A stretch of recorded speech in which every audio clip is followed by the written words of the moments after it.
Good morning, good afternoon, good evening, ladies and gentlemen. This is SKTV coming to you live from Phoenix, Arizona. My name is Sekou Kene. Today is a new day, is a brand new day. Today is Saturday, February 24, 2024.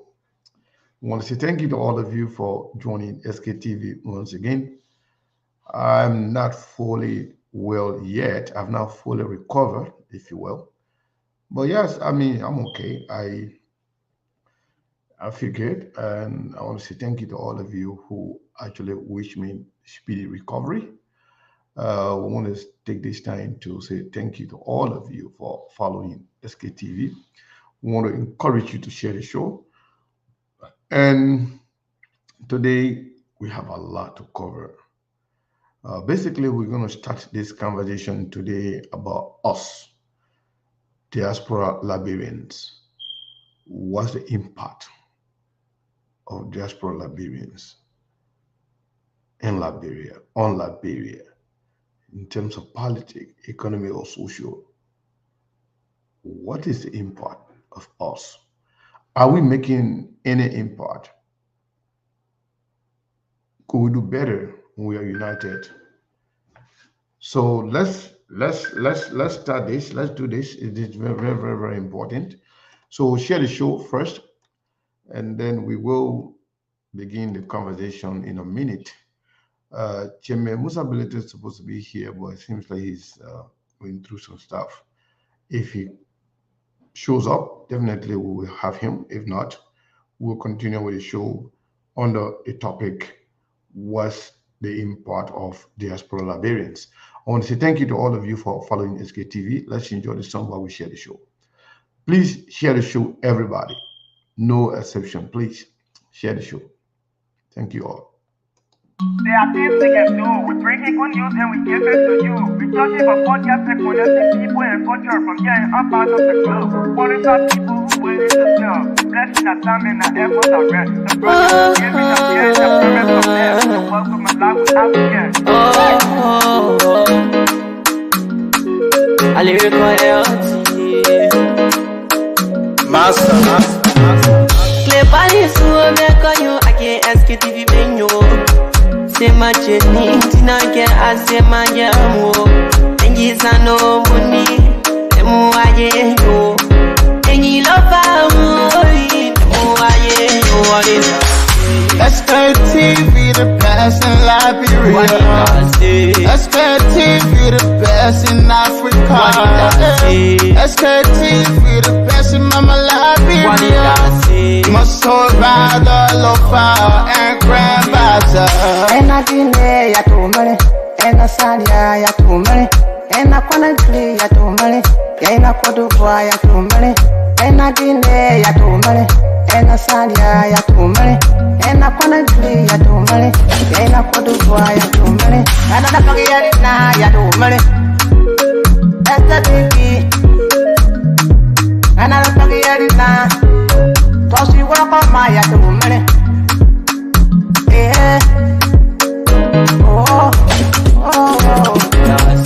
SKTV the best in Liberia. SKTV the best in Africa. SKTV the best in Mama Liberia.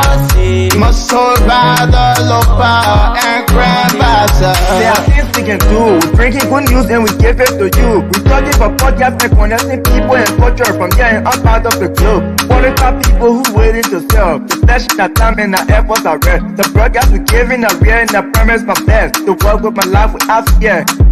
From grandfather Nima to Lufa, from River Sass, River G to Chile, from Grand Crew, Bombay, Cape Mount, Monserrat, Sano to Bacoloo, from Maryland, Bonk to the Mikey B. We the best in the land, yeah, LIB. We the best in the land, yeah, LIB. We the best in the land, yeah, LIB. SKTV the best in Liberia. SKTV the best in Africa. There are things we can do. We bring in good news and we give it to you. We talking about podcast and connecting people and culture from here and up out of the globe. What is our people who willing to sell? Blessing our time and our efforts are rest. The brothers giving us the end of promise from them. So welcome my life without again. a lyrical healthy. Master. Play body so make you I can't ask it if you been you. Say my chenny, tina get I say my yamu. And yes I know money, emu aye yo. And you love amoy, emu aye yo. What is that? SKTV the best in Liberia. SKTV the best in Africa. SKTV the best in Mama Liberia. Must hold by the lofa and grandbaza. Ena Guinea ya tumale, ena Sadia ya tumale, ena Conakry ya tumale, ena Cote d'Ivoire ya tumale, ena Guinea ya tumale, ena Sadia ya tumale, ena Conakry ya tumale, ena Cote d'Ivoire ya tumale, ena Liberian ya tumale, esta TV, ena Liberian, tosi wako maya tumale.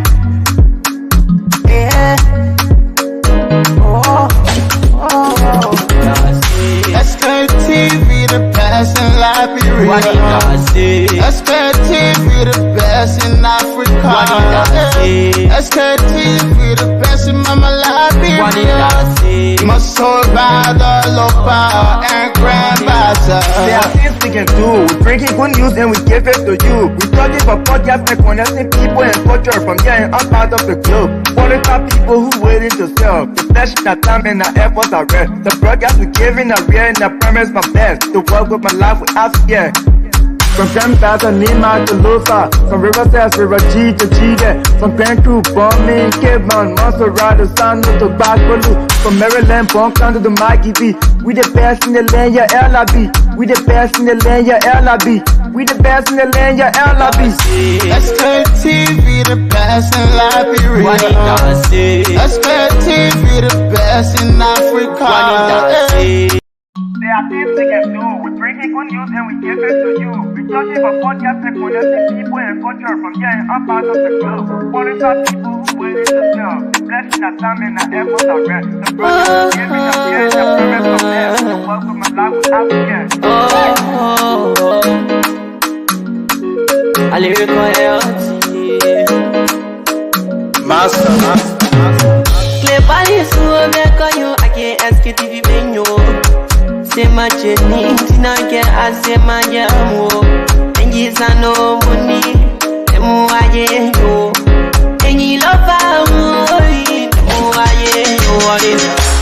SKTV the best in Liberia. SKTV the best in Africa. SKTV the best in Mama Liberia. Must hold by the lofa and grandbaza. Ena Guinea ya tumale, ena Sadia ya tumale, ena Conakry ya tumale, ena Cote d'Ivoire ya tumale, ena Guinea ya tumale, ena Sadia ya tumale, ena Conakry ya tumale, ena Cote d'Ivoire ya tumale, ena Liberian ya tumale, esta TV, ena Liberian, tosi wako maya tumale.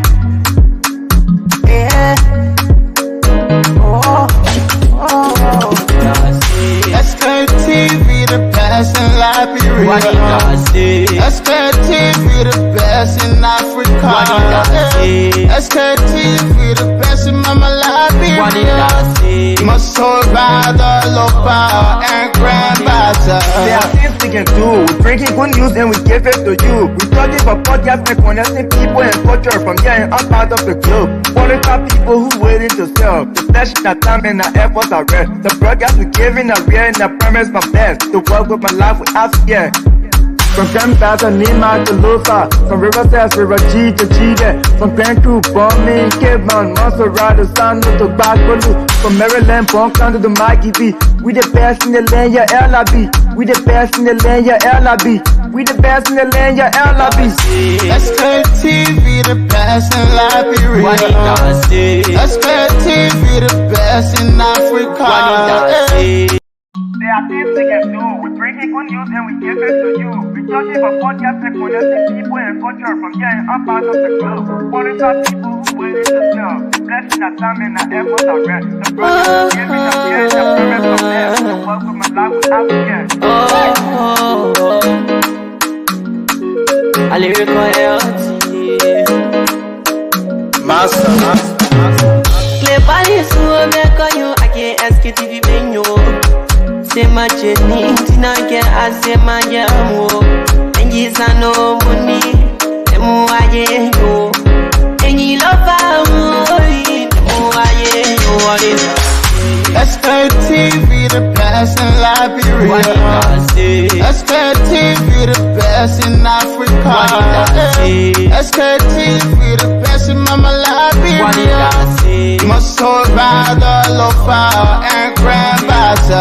Ena Guinea ya tumale, ena Salia ya tumale, ena Conakry ya tumale, ena Cote d'Ivoire ya tumale, ena Guinea ya tumale, ena Salia ya tumale, ena Conakry ya tumale, ena Cote d'Ivoire ya tumale, ena Liberian ya tumale, esta baby, ena Liberian, tosi wako maya tumale.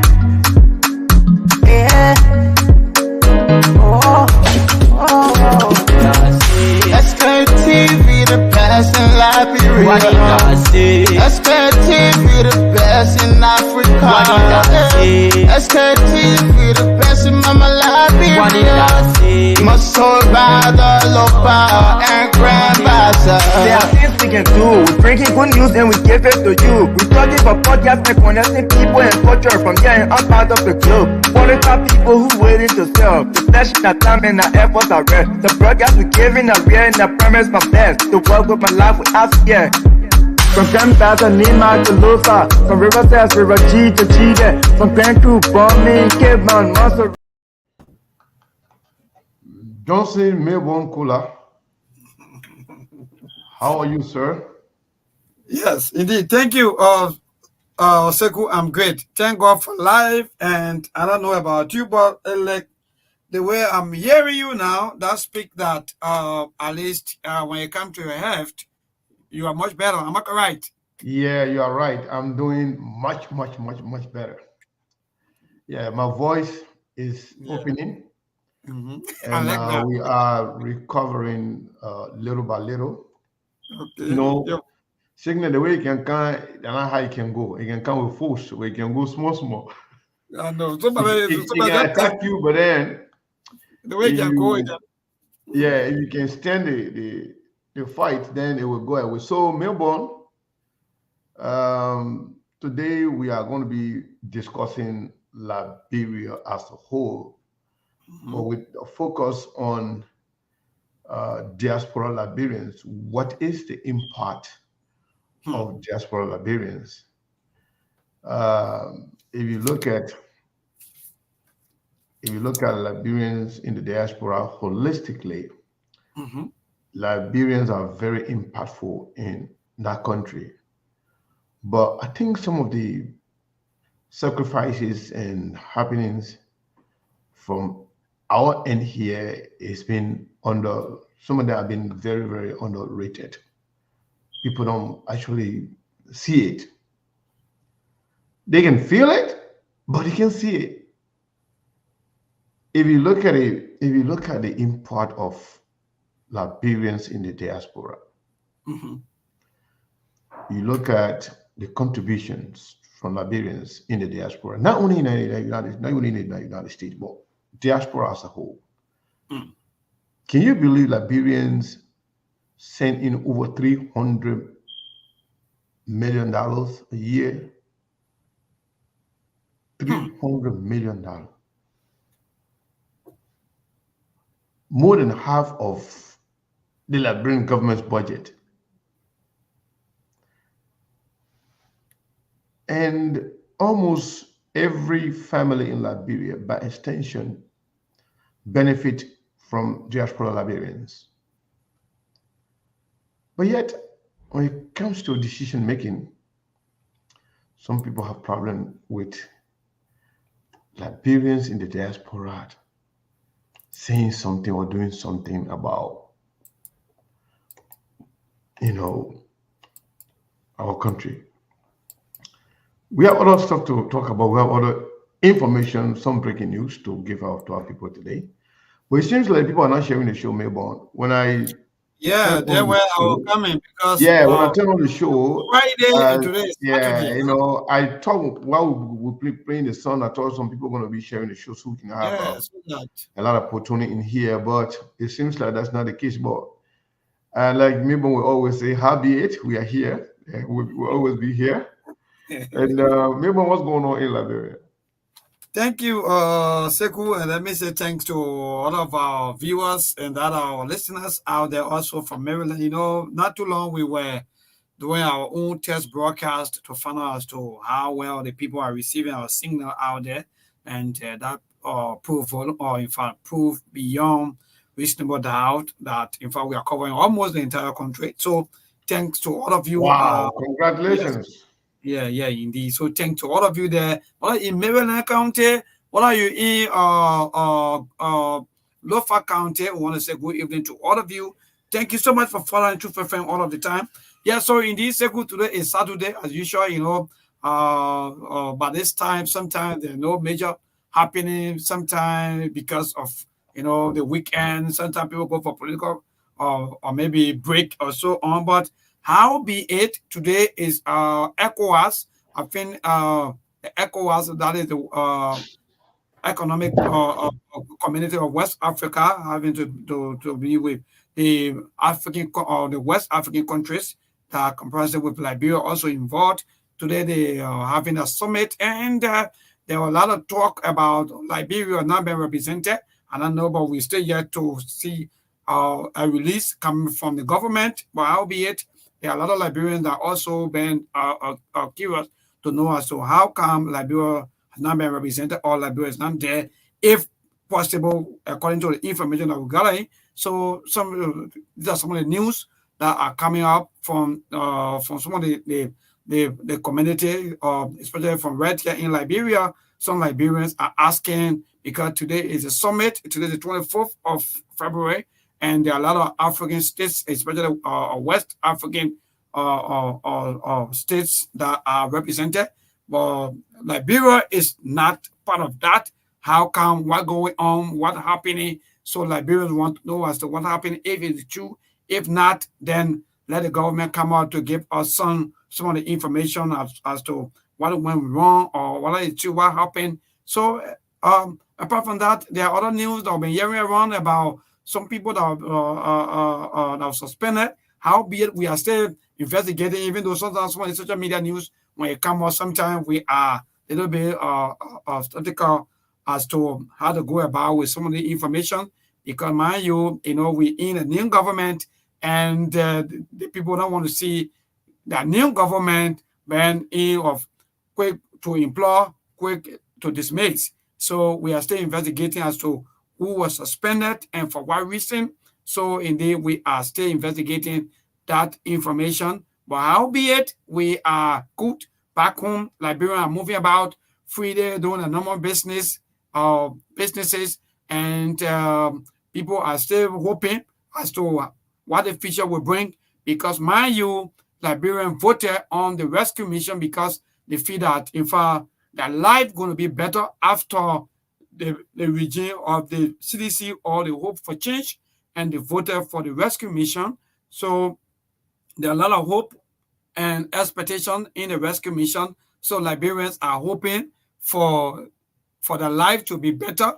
And yes, so also in that, the government is also working, even though with all of the information that I was trading on yesterday, also with the one of the advisor to the office of the president, Bamuju Keita, right? Am I correct? Yes. So on yesterday, based on his statements, also we are gathering report that on that statement, the government is seriously frowning at that statement, that indeed that's not the right step or thing to say, especially when it comes to the governance of the country, because you can't just say anything that you want to say like that. Like, for example, fine people paying them off if you want to pay them off, no. So there are a lot of reactions also in the street corners. Other rescue supporters or United Party supporters also, they're also forming, at that statement that no, there's not a kind of Liberia that we all pray for. There's not a kind of Liberia that we want. Because mind you, the president also talked about getting rid of blue Liberia, green Liberia. No, he said we all want one Liberia. So Sekou, these are some of the happening back home. Today is Saturday, and our people are all around. Some of them, they are in the entertainment center, quietly monitoring us. Yeah, please answer this question straight. I learned that in Liberia, some bars open at 7 in the morning, 7 o'clock in the morning. Is that true? Liquor bars? You said? That liquor bars, bar people go to drink. That some of them open 7, 8 a.m. in the morning in Liberia or 8 o'clock in the morning. Is that true? Some of them even open at 5 o'clock in the morning. Sometimes, look, let me be frank to that, Sekou. In fact, I live adjacent one of the entertainment center. Sometimes even some of these people that want to take in some of the beverages, some of them go there early in the morning. Some of them go there 5 o'clock, 6 o'clock in the morning to just disturb the people, to wake the people up. Now, oh yes, in fact, I want to. And people can be there. Look at Sekou. People sleep there. People sleep there. Look, I don't know. Maybe one of these days we'll be looking at our lifestyle back home. Yeah, I mean, you got to coordinate with Samson and Abraham and other guys down there. You guys can actually go into some of those things are kind of interesting, to know. Seriously. Mm-hmm. But Melbourne, before we get to the main subject here today, the other day we listened to Honorable Yeke Kolba saying that he actually put the discussion on the floor to have President, his ministers coming to fix the plenary of the House of Representatives to answer questions about the traveling of the vice president and the president, to give account as to how they travel and how their traveling will cover, how much it entails, and how was that approved, and the rest of it. So we have a video of the vice president Jeremiah Kuhn stating that he was actually traveling to represent the president. And if that's the case, and if he actually traveled with a private jet, and that means the president is aware of him traveling with the private jet. So since the video is not ours, it is somebody else's video and from a different country, we're afraid that we can play the whole video here on the screen. We no longer want to have those copyright violation strikes, so it's crazy. It kind of like kill the morale of the platform, and it takes us backward. So we're gonna play it from the back. You're listening to the video. We'll put it in there, but then you will not be hearing, and you'll be hearing it, but you'll not see it. You just see a little bit of it. And then this interview happened with Joy News in Ghana. So we'll play some of it, and then you will just listen to the audio, but we will play it from the back. Please listen to the vice president clearly, so we can have our take on it. I know you're listening to this. African leaders. So, but just to start off, tell us a bit about yourself. Who is Jeremiah Kuhn? So my name is Jeremiah Kuhn, and I'm a Liberian, born and raised in Liberia. I lived there all my life. I was previously a businessman.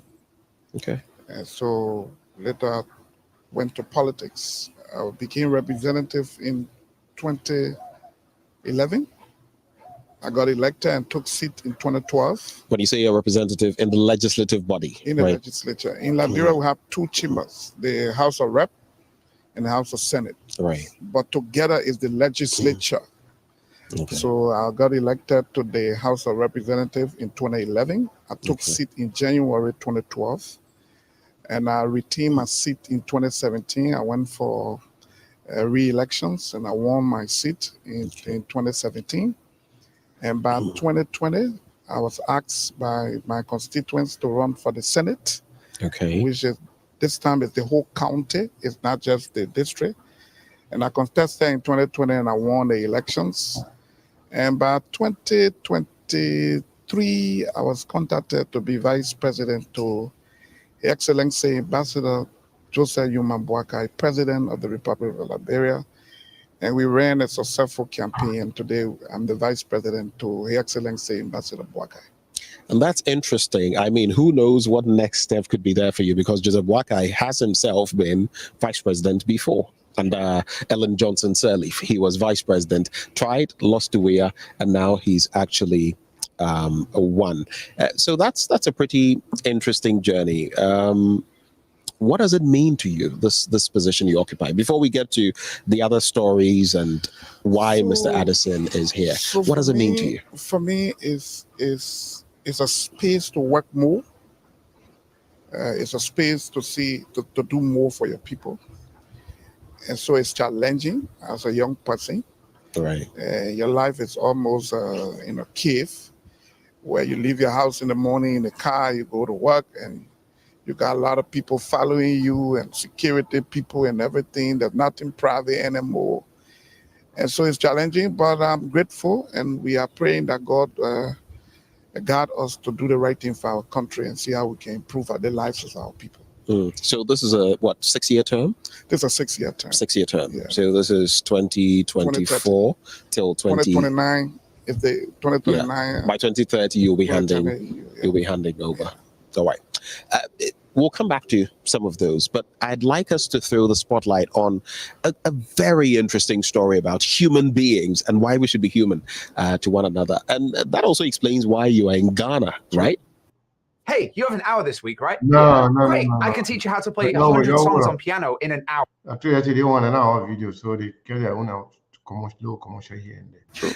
Take us, is it 22 years ago or 24 years ago? 24 years ago. Yes. All right. So I'm in Ghana today because I'm going to represent the president of Liberia at an inauguration ceremony in Bayelsa State in Nigeria. Right. The inauguration of the governor. And I also had the invitation to go to Morocco on the South-South Cooperation Parliament Conference. And so I was asked to deliver a speech about human beings and why we should be human to one another. And that also explains why you are in Ghana, right? True. Take us, is it 22 years ago or 24 years ago? 24 years ago. Yes. All right. So I'm in Ghana today because I'm going to represent the president of Liberia at an inauguration ceremony in Bayelsa State in Nigeria. Right. The inauguration of the governor. And I also had the invitation to go to Morocco on the South-South Cooperation Parliament Conference. And so I was asked to deliver a speech. And so I was in Morocco. I'm now in Ghana and waiting for my flight, hopefully tomorrow for Monrovia, Liberia. Right. So, as I said before, I was a business guy. And in about 98, 99, 2000, we were coming to Togo to buy cars and take to Liberia to sell. So during this time where the wartime in Liberia, so we all know what it meant. And this day we were coming to Togo. So I'm not sure whether you are interested in the story. It's quite an interesting story, but we will talk about that one later. We don't have enough time on the radio for that story. That story is that current Vice President Jeremiah Kpankun was a businessman in the 90s. In the year 2000, they were in Ghana, moving around, doing their business. And then allegedly some armed robbers were, you know, having the boss, and they have some other people in there. And then while they were in the boss, those guys wanted to unrob them, but then one of them could understand the language or the local language they were speaking, and then that person told them, well, these guys are armed robbers. So long story short, according to the vice president, you know, they were able to chase those guys out. The guy that wanted to unrob them, according to him, they were able to overpower those guys. They never had arms, but the guys that ran away, they had two of them had arms. But people that ran away, they had arms. The people that chased them out never had arms. But the people, they went crazy. According to the vice president, him and his colleagues, they went around looking for police station to report the armed robbery against them. But at the same time, those that they allegedly called armed robbers were the ones that went and reported to the authority that they were being armed robbed by some Liberians, by some people. So the other story here, that's part of story. Yeah, it not get any because it's too long, and then you got plenty of questions and the answer. However, whatever the case is, you know, not to take away, not to demonize the vice president, but the story is kind of a little bit convoluted. It's kind of, you know, it's crazy, but how be it, as Mabel will say. So eventually, they were able to, while they're looking to find something, to find police station, the other guys too that own the boss that said that they unrobbed them, don't want them went to the authority. But the minute they saw them, they arrested all of them. They put handcuffs on all of them, including current vice president. The people who were unrobbed, the people who were robbed were the ones that turned to unrobbers. So in short, they put a handcuff on there, and then this guy in the video there, his friend, Addison, he was the one that actually freed them. I just want to cut long matter short. So that story is kind of long. It's a Sparta story too. But again, you know, people got a lot of different history. Like during the campaign, somebody accused the vice president of, you know, stealing goat and stuff like that. So all the things people can, refugee life, people can pass through a lot of different things. But that's not important. What is important in this story right now is that the vice president is saying that he was in Nigeria representing the president, President Joseph Numa Boakai.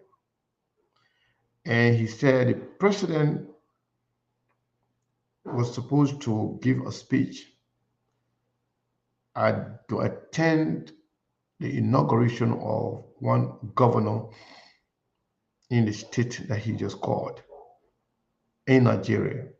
So the president could not make an impression, so his vice president represented the country. That makes the whole thing an official function of the government. And that also implies that that was a trip potentially sponsored by the Liberian people. And if that trip was sponsored by the Liberian people, and this man travel in a private jet, something that Liberian people have frowned on against President George Weah, that invites more questions than answer. And with that, I think that the Senate, the House of Representatives should include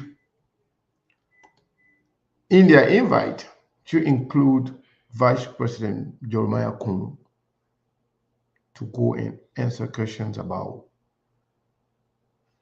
the money that was spent, how was it approved, and how much was spent, and how much he gave to the man who owns the private jet.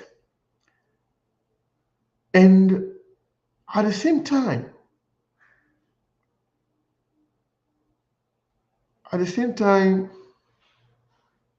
he traveled out of the country. The president was also out of the country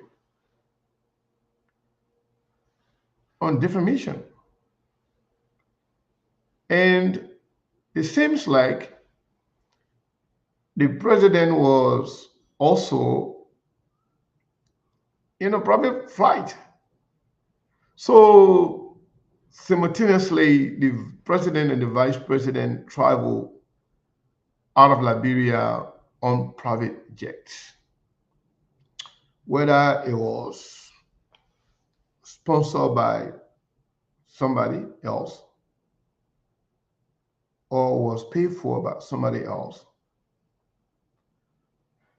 it will interest you to know as to who sponsored it and why would somebody sponsor somebody else outside of the country, somebody else that is now part of Liberia. This is not the Liberian government, but somebody else sponsoring the travel of our president and the vice president outside of Liberia in an extravagant way, in a very, very expensive way. To travel in a private jet is not a small thing. So why would somebody spend that much money on a president or vice president? What would be their interest? Is there anything in return? So those are serious questions that require some answer. Also, Melbourne, it will interest you to know that we discussed about the legal advisor to the president yesterday. We played his video. We did not play the video entirely, but it has been recommended that we do today so we can discuss other things in there, especially things that has to do with what seems to look like an act of a dictator or a practice of dictatorial tendency by the legal advisor of the president. For the president advisor to have called the judge on a case and questioning the judge about the law, or using his influence, using his proximity with the president, using the presidency to influence the decision in a court, that is an act of dictatorship,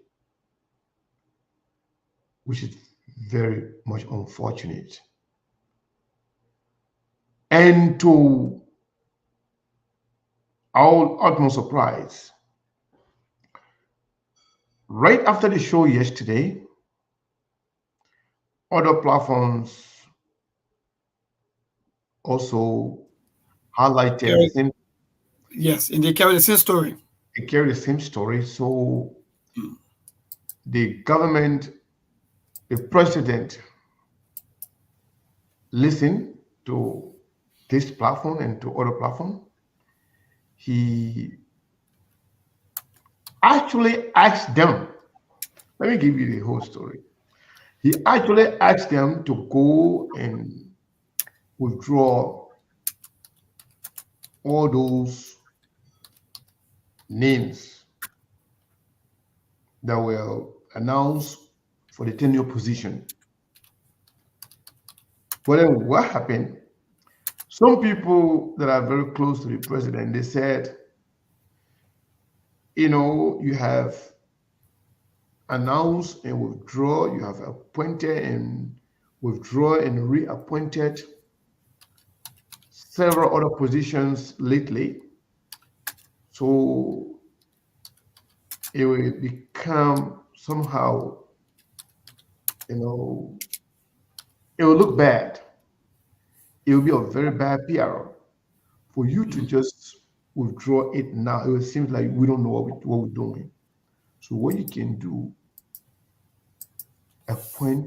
say that you're appointing a committee to look into the tenure position and then advise the president.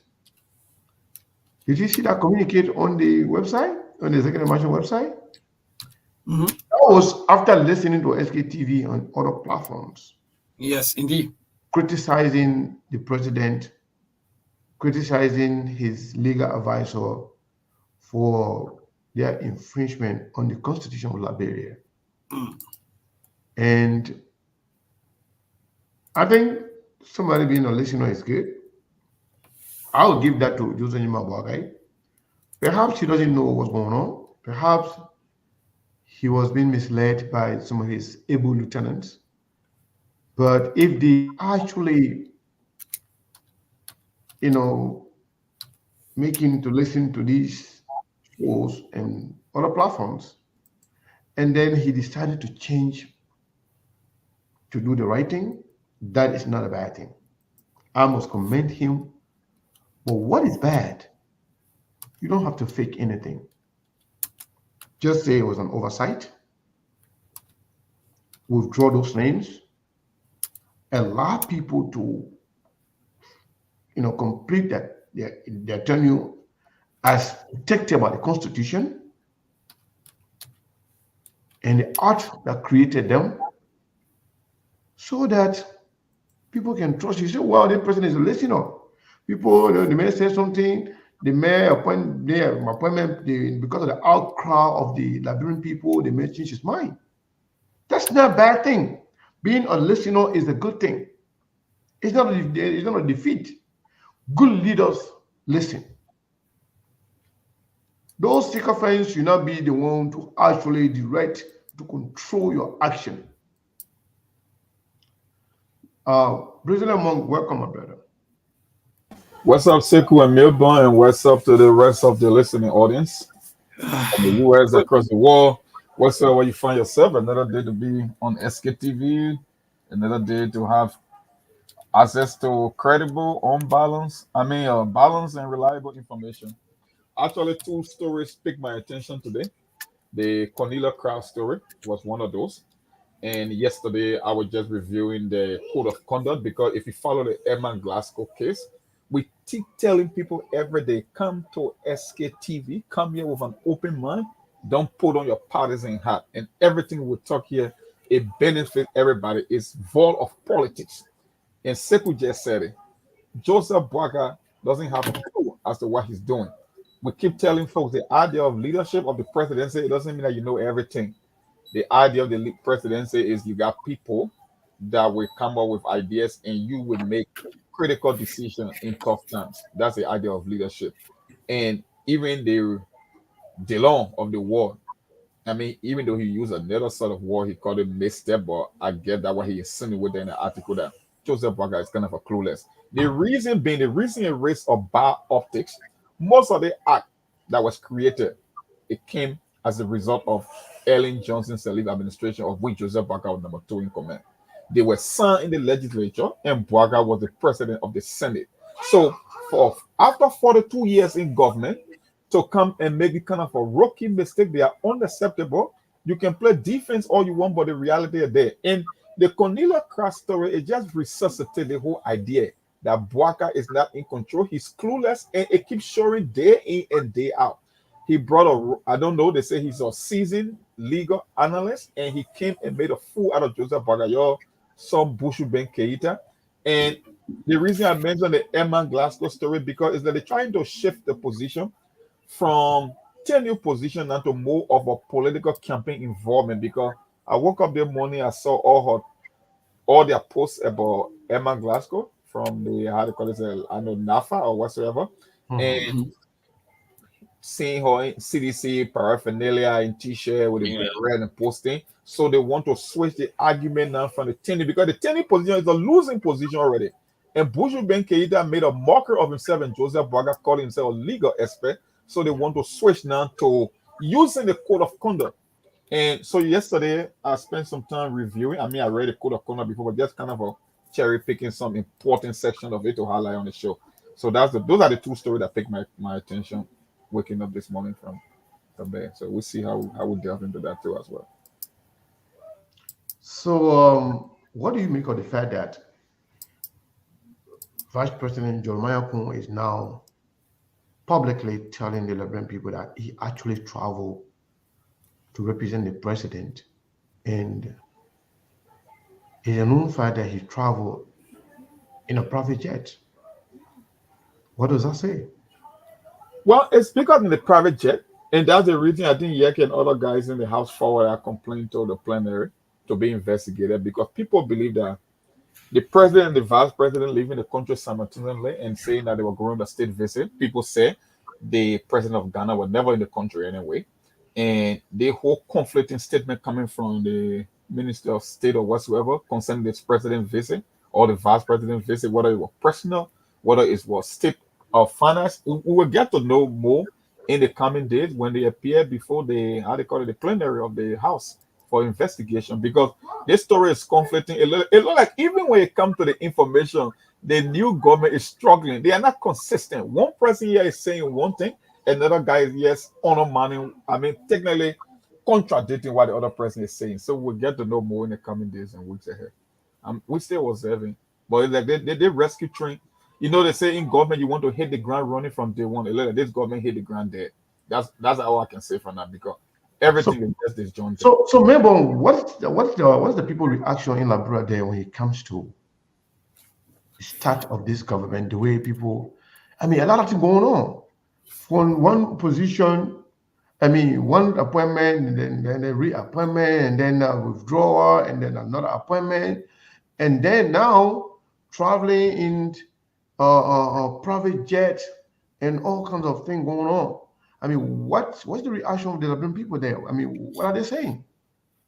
Thank you for that question. Liberians, sometimes when they are, maybe should I say, sometimes they remain quiet. Sometimes they remain a little bit mute, to observe the process to see as to what's going to come up. But if, mind you, from now up to March, if nothing good come out from all of the things that we've been discussing, talking about every now and then, because mind you, there are a lot of Liberians also who are, grammar, sometimes people talk, outside, or maybe in a lecture, or maybe in their homes, or maybe in a marketplace or so on. So now they critique all of this. No, I don't think that's what we voted for, because that's what we've been hearing behind the scene. That's not what we voted for. We're not voted for this kind of thing. No, that's not what we want. But again, sometimes they remain quiet. They observe the process until after a certain time when someone will say when the cup is filled, then they come out. But I feel Liberians are not very happy with all of the kind of holding and putting, even up to now, mind you, since January 22nd up to February 22nd, 1 month up to now, things are not really moving on the way Liberians expect, or maybe the way they really want it to be. Like, they are not moving on. So they are still quiet. They are still observing, because, all are saying, the new government just coming in. So they give the new government chance for them to do, to put their house in order. But again, they put in their house in order, and at the same time, they are, doing other things that may not be favorable for the Liberians. So Liberians, some of them are talking like we are doing right now. And even if you open the phone line, There are other Liberians also that will call in, but there are other Liberians behind the scene who are saying that, you know, it stays soon here, let's observe the people, let's see what will happen after maybe 2-3 months, after 6 months. Some of them will say, you know, it stays soon here. But actually, Liberians are speaking, and some of them are gradually, they are maybe getting used to what's happening. But mind you, after a certain time, Liberians are going to speak out more than ever before. Wow. Thank you so much, Mabel. So, as is right now, Liberians were expecting a lot of good things because after going through the suffering and agony under George Weah. George Weah government was not good at all. But it looks like this government is making George Weah government a best government, the better government. So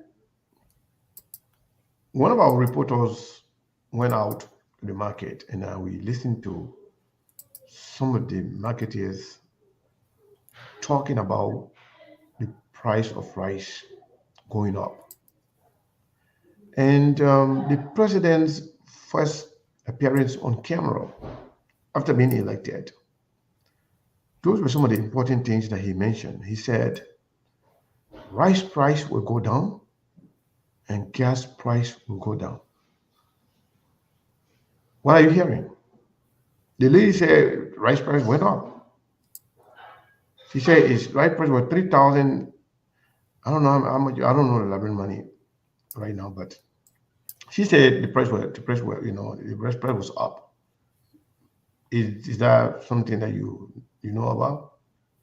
So that means that, for example, some places like maybe in Monserrado, I would say the price of rice in Monserrado will be a little bit different from the price of rice in Mangibi or Grand Bassa, or even in Lofa, or maybe Maryland or Grand Jere, because, you know, that's how the prices of our commodities are how it look like. So that, for example, if you're buying the rice here in Monserrado, maybe $3,500 Liberian dollars, then that means in Maryland County or Grand Jere, you'll be buying it around 4,000 plus. Okay. So overall, it's not down as promised. Not yet. Or not, you can't actually clearly speak to that. I didn't get to say. So overall, it's not down. Rice price is not down as promised. No.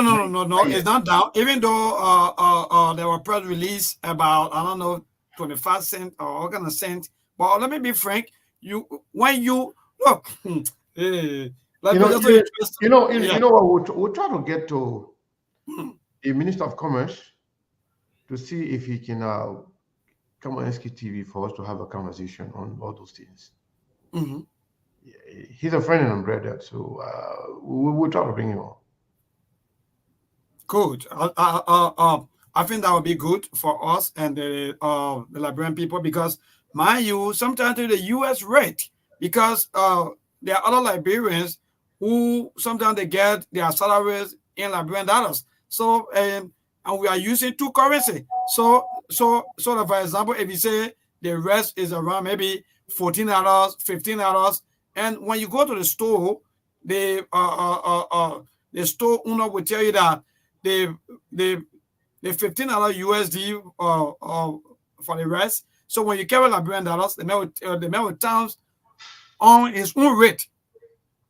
Sometimes, like, for example, right on the US rate back home is around 194, 195. But when you go to the store, someone will tell you 200. Seriously, so that's the kind of I don't even understand some of these things. Sometimes when it happen, sometimes when we see this on the radio, people feel that, you know, you don't have to say it because, you know, with the people, you got, you know, but so that's just the fact that even if you go to the various stores, the people get their own rate. Central bank rate is there, but they have their own rate. So there's no press control or what? There are no press control. That one, not just the. Since we're not going to go for any news break today, on Saturday we don't have news break, right? No. Okay. There's no news break. All right. Thank you, Melbourne, and thank you to Truth FM. Let me say this. We told you we have some information that we got to share with you. SKTV is reliably informed. As stated yesterday by the director of LDEA, the Liberian Drug Enforcement Agency leader, Colonel Abraham Kromas, stated yesterday that they have no office. Literally, it means that the office of the LDEA was dysfunctional under George Manning Weah. And we tried to dig deeper last night. We also found out that there were a lot of people in the previous government that were actually drug dealers. And according to the information, some of the people that have also been appointed in this government are also partners to those drug dealers. In fact, we were informed reliably that the Liberian Drug Enforcement Agency, on paper, supposed to have about little over 600 employees. But we have been reliably informed that practically it's supposed to be 600. But right now on paper, people that were taking pay, they could amount to 3,000 people. Yes. 3,000 people.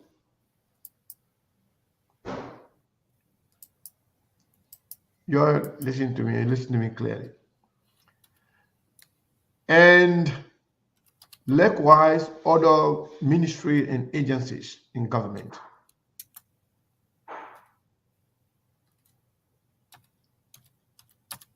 That there are a lot of people.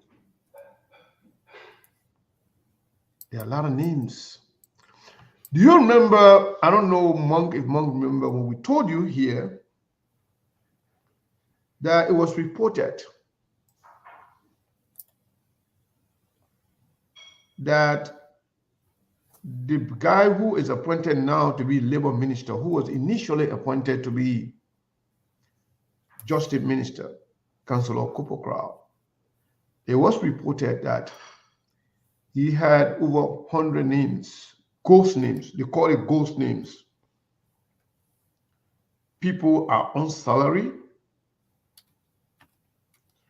and they're taking pay every month, but they don't exist.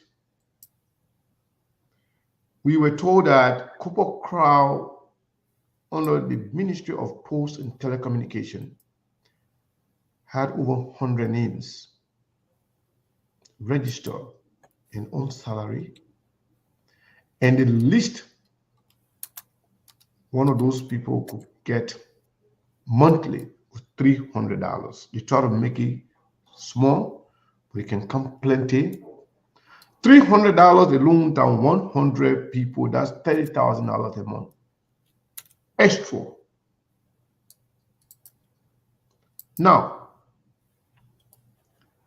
if LDEA supposed to have 600 people, and now we are talking about close to 3,000 people. Yep, think about that. Monk. That's a 500% increase in ghost name. 500% increment from 600. And what would that mean for Liberia? I mean, what? So how can we progress under these kinds of circumstances? Sekou, I've said it on the show on numerous occasions. Maybe we need a kind of a Guinea-like movement or a Mali-like movement in Liberia. The current system of operation in Liberia, we will not make progress. We lack the institution, we lack the will, we lack the individual, we lack the vision and leadership. And even the people that are victims in Liberia are also accomplices. They are not interested, they don't pay attention, they don't hold elected officials to higher standard. So for them, everything in Liberia is normal. And the country is the one that is being the victim. Because you look at Liberia 176 years, you don't see any bright spot as to how we will make progress. You look at a man that increased an autonomous agency payroll by more than 100 people, and this president was brave enough to appoint him to be justice minister. Why it tells you there is no path for the country, there is no future for the country, whether you like it or not. You see, I tell folks, you can be optimistic all you want. You can say Liberia will rise, or Liberia has risen, or whatever terminology you can use. The reality is Liberia is doomed, and that's the fact. You look at it, you listen to AB yesterday. AB talking about a national security threat. They are their office, they can't even pay their rent. You're talking about something that is encroaching on the future of Liberia, that destroying an entire generation. And up to now, we don't have a budget for that. I talk about an emergency budget to make sure AB is able to get his job done, to give him all the available tools and resources that he will need. So how can you make the case that this country will do better? It cannot.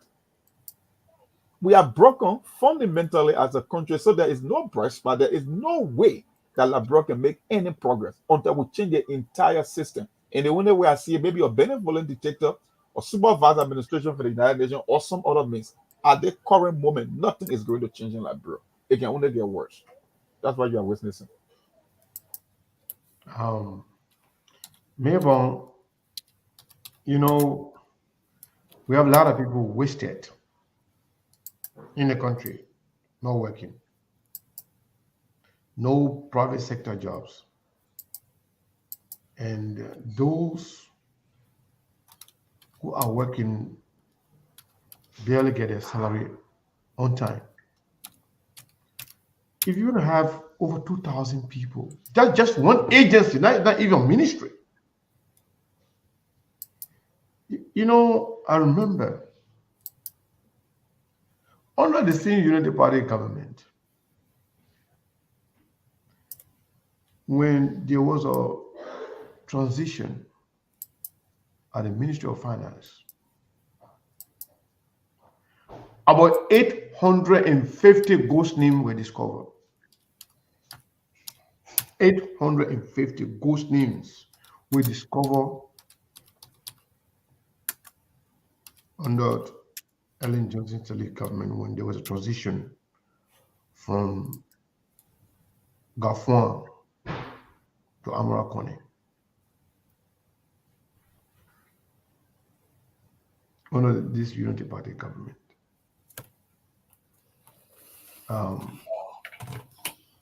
Ghost names. It seems like people are accustomed to stealing in a systematical way that it's just hard to trace. Almost it's like everywhere. Everywhere. Do you know that we have some ghost names in the Liberian National Police too? Everywhere. It's everywhere. Everywhere. People. But then the irony about this whole thing is that people who are real human beings struggle to get paid, but ghost names pay go faster because it's going to the bosses. Yeah, they're going to the top. Indeed, somebody somewhere is benefiting. And let me just add up to what you just said, or Sekou. Let me be frank. Like for example, right? Even though we have somebody insurance company here and there, where, like, for example, you Sekou, you're working in, like for example, maybe in the armed forces of Liberia, and you're supposed to benefit from a health care system with your family and everything, right? Then somebody somewhere is benefiting from $20 or $10 or $5, something from that entire system. that making you not to get in top the what you really want to get, or maybe what you are supposed to get. So that's the kind of system. The system is 100% polluted. And then at the end of the day, if most of the money, the salary, going to the ghost names, the regular people who are working, their salary is either delayed or they are giving. Imagine somebody getting paid $150 US a month, and then that is delayed. How do you expect that person to survive and their family? So at the end of the day, what happened? The police now will be forced to be corrupt because they will use the public to harass the people, the citizen, to make money to feed their family. Why other people, for doing nothing, simply because they are the leader, they are the head, they create ghost names, taking a big chunk of the money for themselves, and then the burden spread all over on citizens. And second minute, even that gold news, maybe that you're talking about, another thing is maybe it's only seen maybe in the executive. I think also even in the legislature, people even complain about that. I'm going to get there. Thank you. I'm going to get there. Even in the three branches of government. I'm going to get there. Maybe SKTV reported last year, the year before, there was a group of judges that got together from all 15 counties. Judges, people that can judge the case, people that control the justice system, saying that their salary were delayed. Some of them saying that their offices were underfunded, that they needed to be paid on time and their office to be properly funded so they can function independently, free of corruption. They got together and they connect to someone in California to reach to SKTV to expose what they experience. They gather together, they reach out to the Supreme Court. They went to the Chief Justice, Justice Boko, Francis Boko, right? That was his name, right? Yes. They were told, how can you be a judge and complain about being broke?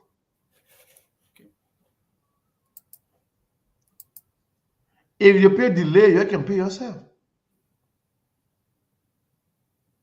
That country is just messed up. They are telling the judges to go and pay yourself. It means that you should take money from the citizen.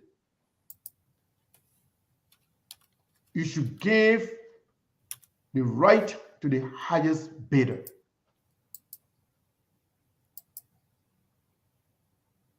I think Liberia,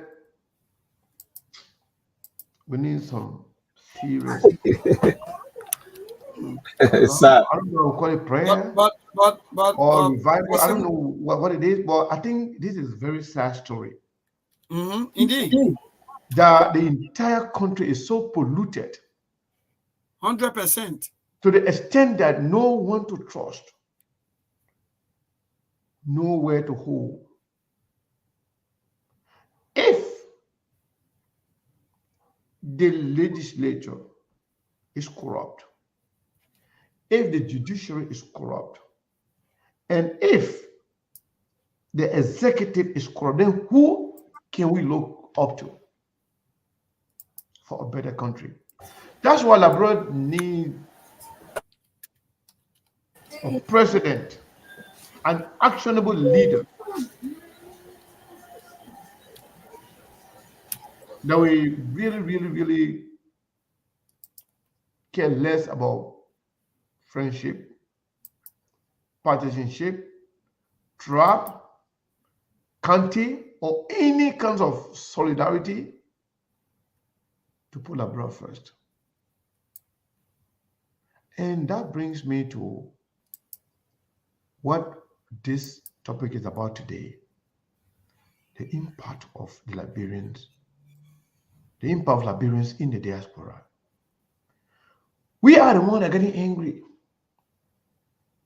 We are the ones that actually care about what's going on our people, with our people. We are the ones that have been calling them out. But regular Liberians, a portion of them, embrace and actually support what they are going through by over and over electing those who are inflicting this suffering on them. In fact, they will insult you, they will insult me, they will disrespect me, they will call on the show and disrespect us for even speaking on their behalf. Almost like slave mentality. Their minds has been so much brainwashed. They are so engulfed in the slave mentality to the extent that they are even defending their oppressors. What kind of country is this? Anyway, the impact of Liberians in the diaspora, I will get to that, but let's listen to Mom. Mom, I mean, what kind of country we have, man? Do we have any insight? I just read one of my Sion Combra comment, Mr. Jimmy Eastman, because I think we're responding to what I said. He said, Brazilian Mom, we cannot change the entire system immediately, so we have to contrive a systematic way in replacing elements of the system until we can achieve our goal. Yeah, it's a problem. In Liberia, we have a democracy. They said 3 equal branches of government, right? I know they are not equal. The first branch of government is the most powerful because they are a body. They can override the president. They can change the president, so they got the most power. The thing with Liberia, all 3 branches is corrupt. Now, even if you are successful to get a president with the kind of a mindset and a vision to transform the country, he will still be limited by virtue of the constitution, meaning that those same corrupt criminal in the judiciary branch and the legislature can still override him. In Africa, we look to the presidency, we say, oh, it's a superior presidency. That is when the president set the tone, other people will follow. At this current moment in time with the system we have in Liberia, that won't work. Because if you bring the president is an individual. Even if he got a vision, if he got a willpower to do something better for the country, the system is so fundamentally broken that he might not be able to succeed. It will be a very tough thing. Look, let me tell you something, Sekou.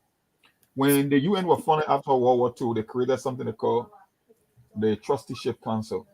The Trusteeship Council was there to make sure that governing territories were governed in the best interest of the people. There are certain states that are not capable of governing themselves. They were considered failed state. East Timor did it. Indonesia did it. Because, Sekou, if you take a look around the world, the one thing that separates any industrialized country for the developing country a stronger institution in the rule of law. We don't have institutions that we can depend on in Africa. So we will say, well, we're practicing democracy. We got 3 branches of government that's supposed to be doing check and balance. Let me just give you a typical instance. We created something we call the Code of Conduct. Do you know how many times this president has violated the Code of Conduct within less than 60 days? I can put in 10 provisions that Joseph Burger has so far violated. Whether it's geographical and ethical balance, whether it's nepotism, whether it's appointing family member, whether it's about integrity. Sekou, you just said it right, that you inflict the government payroll by more than 500% increment of ghost name. And the regular people, the normal people that should be getting paid cannot even get paid on time because you know what? The money goes to the top. Now, the difference in the ghost name, those salaries who have been given to the actual employee to increase their pay to give them a living wage, but it goes to one person. How do you change such a system? Tell me. Maybe somebody got an idea for me. I'm hoping to do. I'd like to learn from other people. Just tell me, with the prevailing circumstances in Liberia and the kind of a system we operate, just tell me where you will be able to fundamentally change that country. Just give me one spot. But quickly to just add up to you, even at this age and time, government or our government still renting private homes and so on. I think I'm totally confused. I don't even know what's going on.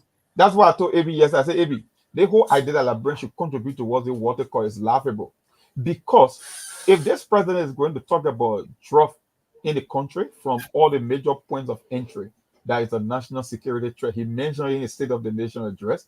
He mentioned it in doing his inaugural speech. And you telling me there is no emergency funding available to fight drought, and you want for ordinary Liberian to take their resources and put it into a fund just for you to carry on your job? That cannot happen. I don't think the diaspora are going to clinch onto their face when it comes to releasing money. But the fact of the matter is they're not going to contribute to such a cause because the money are there. In December, the Weah administration, they made two, they made two, how they call it, they put in for two requests, emergency, two requests, totaling $83 million.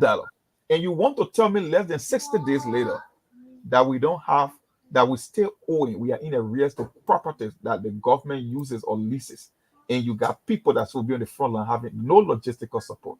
Which country is that? You do the math. 83 million in two separate requests. Then telling me someone can check the country. How can you do it? So speaking of that, I want to say thank you to somebody that sent us $25 earlier on the show, and the person said they want to remain anonymous. But again, today is it's a birthday for one of our hard-working colleague. Oh yeah, Golden Heart. Golden Heart. Today is Golden Heart's birthday. Let's give it to him. We want to take this time to say happy birthday to Golden Heart. He's one of those people. He's very jovial. He's very funny, but he doesn't actually work on camera for the most part. He works behind the scene. He's one of those people that have been doing most of the work behind the scene for SKTV. He is a colleague. So let's try to make him actually, happy on this day. So I'm asking all of us, if you can, you don't have to if you don't have it. Let's at least contribute $5, $10 here and there, just to tell him thank you. Just to at least give the man something to go get some dinner tonight or tomorrow, at least to celebrate his birthday.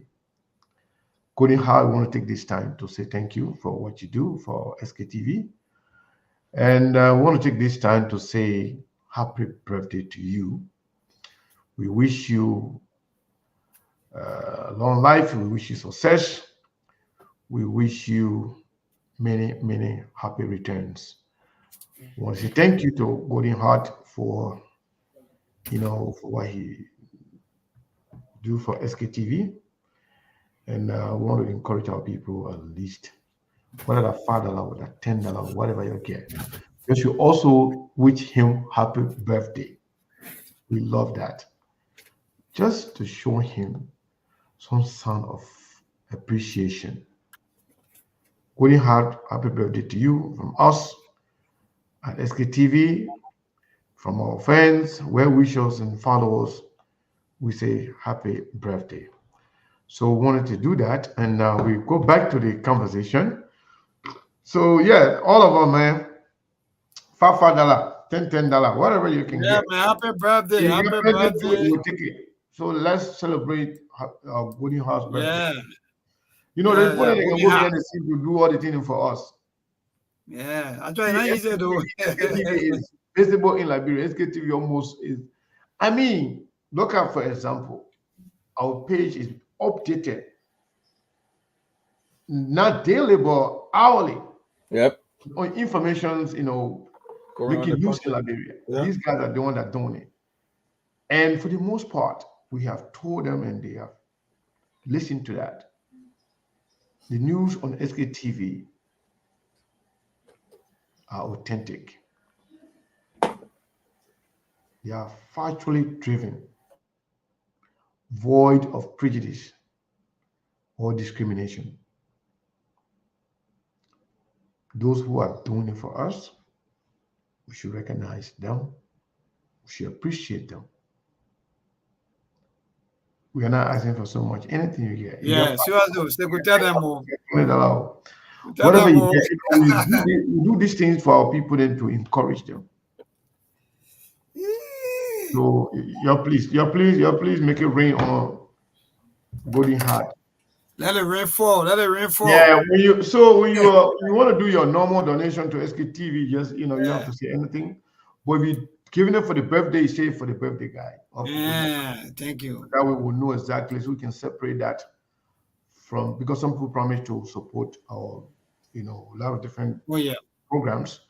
So, but if you decide to give anything to support Golden Heart, please just say for Golden Heart or for the birthday guy. So that way Golden Heart, can have some drink. I'm not talking about alcohol. I'm talking about any kind of drink. You don't want to give money for that. You make a good thing once, but I mean, we can go back to Venezuela and go enjoy it. Another one where President Mong and Brother Steve were talking about yesterday.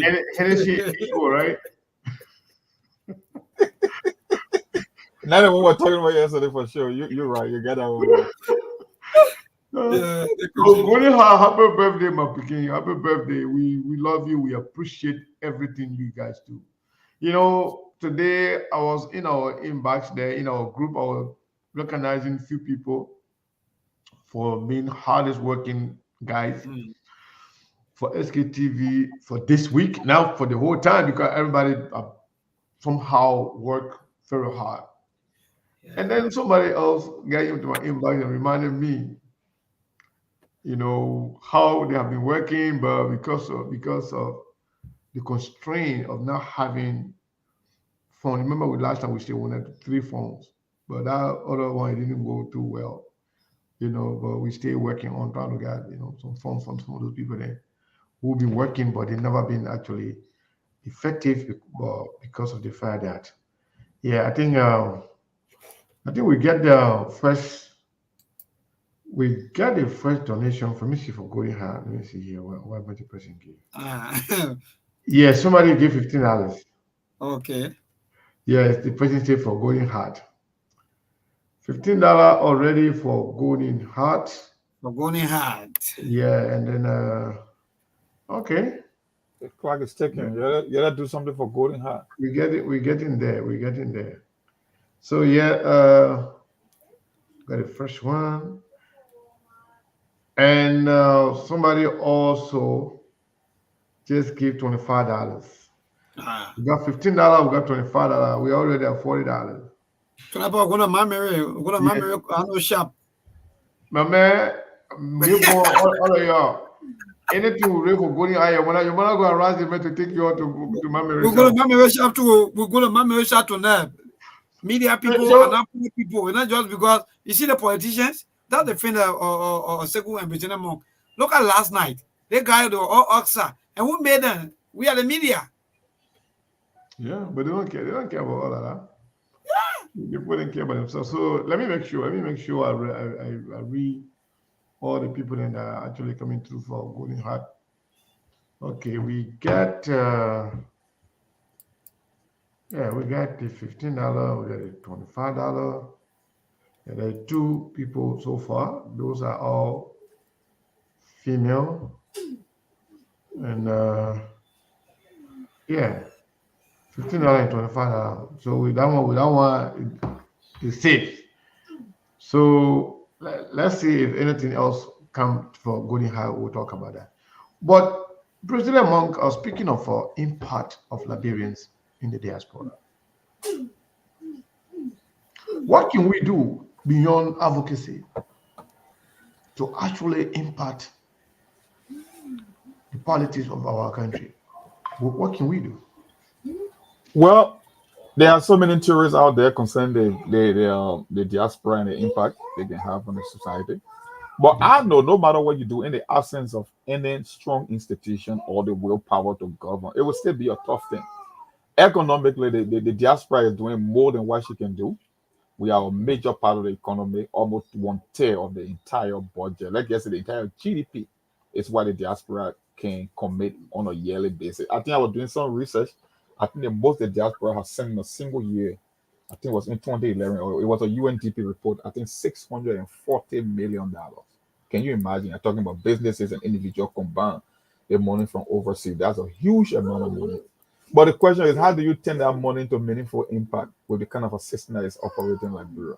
Maybe the most the diaspora can do, form a united front, maybe from a political standpoint, start vetting candidates to be represented in the government, to get some kind of a change. So good. How do we make progress? But then unfortunately, again, the vast majority of people leaving from here, they go look for a job in the same government. It's the same idea. They want to go and compete with the locals for job. Everybody one way to steal. It's the same mentality. Yeah. It is the mentality. So nothing is going to change. You know, they say the way you think determines how you feel, and the way you feel determines how you act. If you got people from the diaspora with the sole intent of going to beg for job, like the ordinary, that the locals on ground, in the midst of that kind of a poverty where people are struggling to get job, it means then there is no hope for building a private sector. Because the people who you think that's supposed to come up with the idea from overseas, that travel, that so get some kind of experience to bring idea, they themselves looking for job. So then who's going to come with the idea, man, to help build a private sector that will give everybody access to job when everybody from the diaspora themselves looking for job? So like I said, there is no bright spot for Liberia. There is nothing you can see. So we just lost Melbourne. When Melbourne comes, we will start to talk about. We start to take some calls from Liberia. So yeah, you're 100% right. So while we were talking, we said it has been all ladies. So well, another lady actually donated again to Golden Heart $20 on Zelle. I don't know whether you allow me to call her name, but one of our normal, usual donor supporter of SKTV. But now we come to talk about men. Melbourne, at least, you know, while you were away, we were talking, you know, we got one man sent $10 for the birthday guy. So now while we're talking on the Zelle, somebody sent $20. That's a female also. Okay. So while I was just talking just now, saw another $10 coming. Somebody sent $20 to Zelle. So so let me find out who was that person. Yes, indeed, find out. Yeah, another female too, another usual donor. Yeah. You're gonna go to my that means we already get about. Let me see. Somebody you can upload the cash and number again on the screen. They didn't see. Yeah, we'll do that. So yeah, so we got 20 and $10 on Zelle. That's $30. Okay. On Zelle, and then Cash App. The last time I checked, we have $10. We got $25. We got $15. Okay, 10, 25 and 15. That's 40. 40. 10, 50. Plus 10. That's 50. Plus 30. That's $80. So we are at $80 right now for. Yeah, man. No, my marriage. No. Man, you're not going to my marriage. Start hunting for the money. You're not going to my marriage today. I'll send my man Golden Heart 50. Yeah. Oh, you see? Yeah. I didn't get the $50. So thank you. Look, I tell you, I said to know going outside of my marriage. So that means change the SKTV show. Just bundle it. Bundle together. Yeah, I send the SKTV. So Golden already got 130 right there. Yeah. Yes. Wow. Let me target $200. I think it'll be a good day for my man Golden High. Thank you. Yeah, you know. Yeah, because we're going to my marriage to one location something away.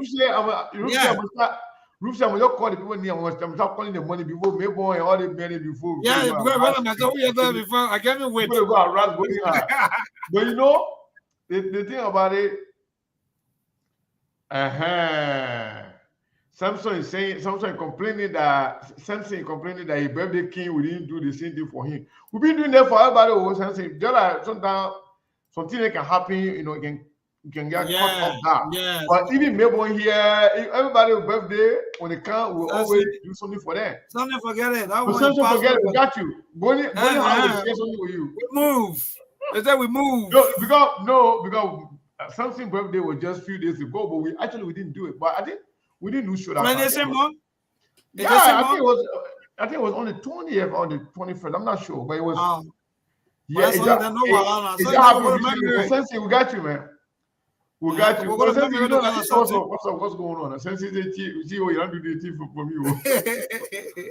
But yeah, so my people, on the second, he said if birthday on the second, I'm not so sure, but whatever it is, I will listen to Ruth. I will not be counting them money about call the because let me tell you, there are some figure when you call, then you put the man into serious situation and especially back home. Yeah, Steve. Yeah, Mr. Kane. My man, how many times I told you about it hard here? If you're not going to do my own, don't be worrying. I'll do it. I forgot my hard with your name on it, then me ain't got no name on my own. I'll face your own. We'll face not my own. Then when you carry with your hand now, I'll be putting some kind of monkey something on your face. I know I can do that. I can still right here now. You just see your face.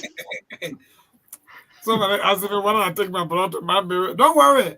Look, I will take everybody to my mirror. Yeah, you want to take your brother to my mirror, but then you hunting for the main money. Say you make I take you to eat. It don't go come for a BBT now. Remember, can't feel the money. Because thank you so much. Those of you who have actually okay, somebody else is sent $10 again. We get it though. Correct. Hold on. Somebody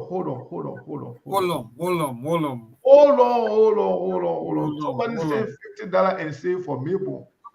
Oh, yeah. But not Maple birthday. Why are you giving Maple money for? Yeah, look, that money for free. Thank you. That money, thank you. But Maple, I didn't want to call it before some men don't call figures. Don't call figure for me. Just leave it at that because the mother also listen.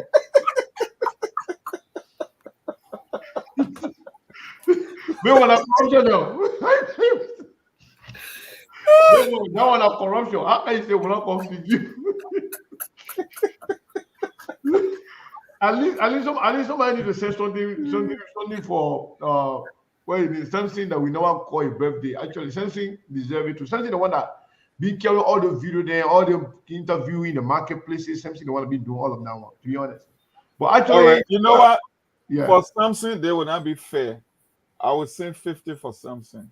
Oh, thank you. Something you got over, man. Yeah. I know I'm smart. Right now. That thing is not fair. I mean, President man, thank you, man. Thank you. So President Mo just donated $100, man. 50 for Samson, 50 for Golden Heart. Yeah. Steve, that Golden Heart birthday. Because you go. Samson, I know Samson is smiling right now. Yeah. Steve, my man, welcome. How are you doing, sir? I'm doing very well. It's good to be back. I want to greet everyone. Those of you following us from back home and on the radio via Facebook or whatever now, thank you so much. Unfortunately, I was in the middle of something, so I didn't follow the topic. I just completed what I was doing. I think Mr. Kane will talk about it. Yeah, so hold on. Let me mute myself.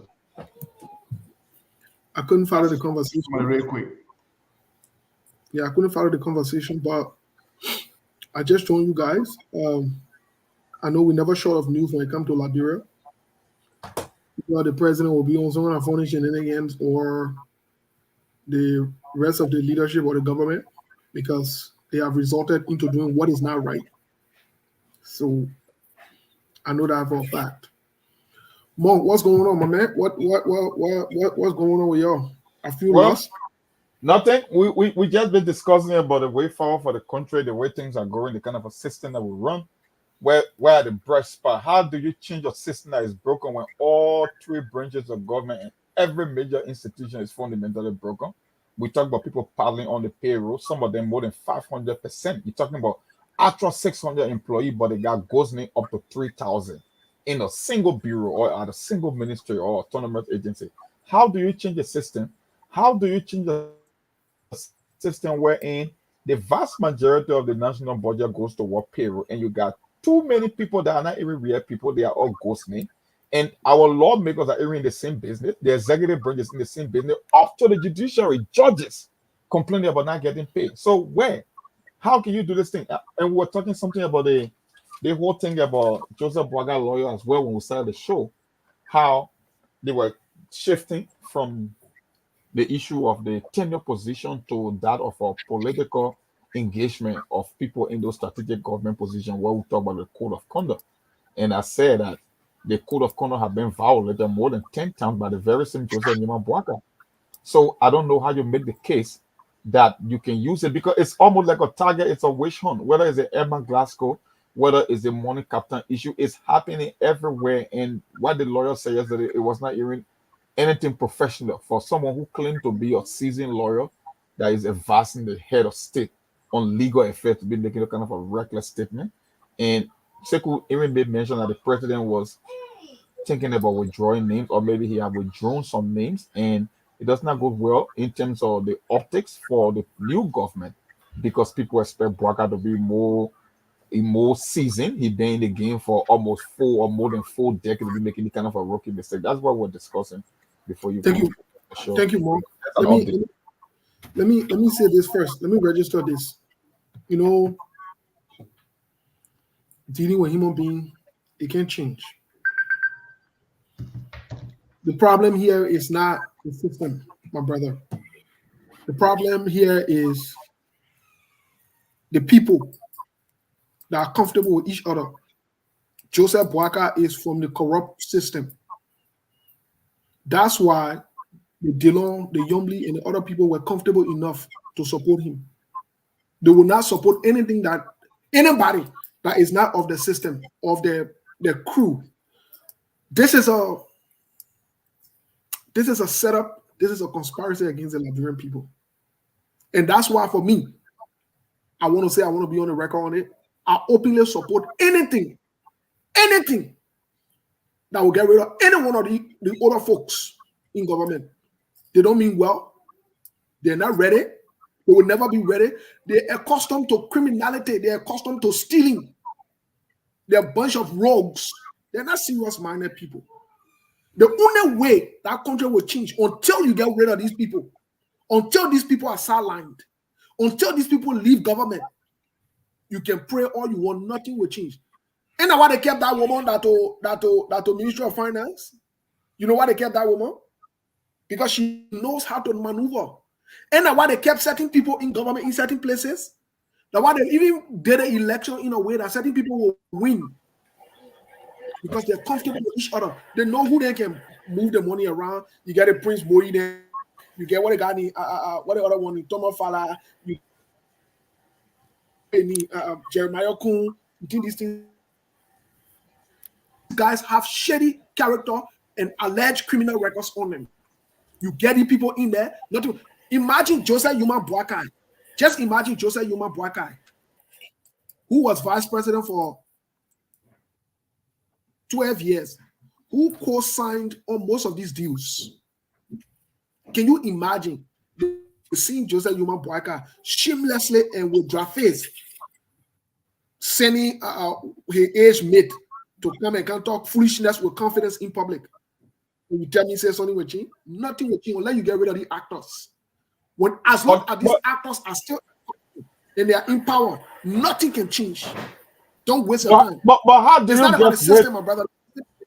But Steve, how do you get rid of the actors when those actors were elected to office? Because Sekou just mentioned, they get you are a psychologist, you know about something they call the But there's simple way to get rid of them. How? That's why you go for election. If the people are going to keep electing them, then how do you get rid of them? No. You know the mistake we have made? We think the election reflect the vote of the people. These guys know that if the election effectively reflecting the vote of the people consistently, they will not be in power again. So what they have done is they have connived and manipulated the results of the elections to stay there. That's what they have done. This is a concocted efforts. Or concocted efforts. I'm using the word S because it is from all sides. Even the CDC and the United Party, they work together on. How did Delon know that Cummings were not even going to get 1%? Or he was going to be 1%? How did Delon know? Delon said it before. People don't listen to people. Delon knew about this. This is a conspiracy against the Liberian people. So the Liberian people should rise up against them. Only uprising will move these criminals. Any other diplomatic way will not move them. Uprising will move them. That's the only thing that can remove them from power.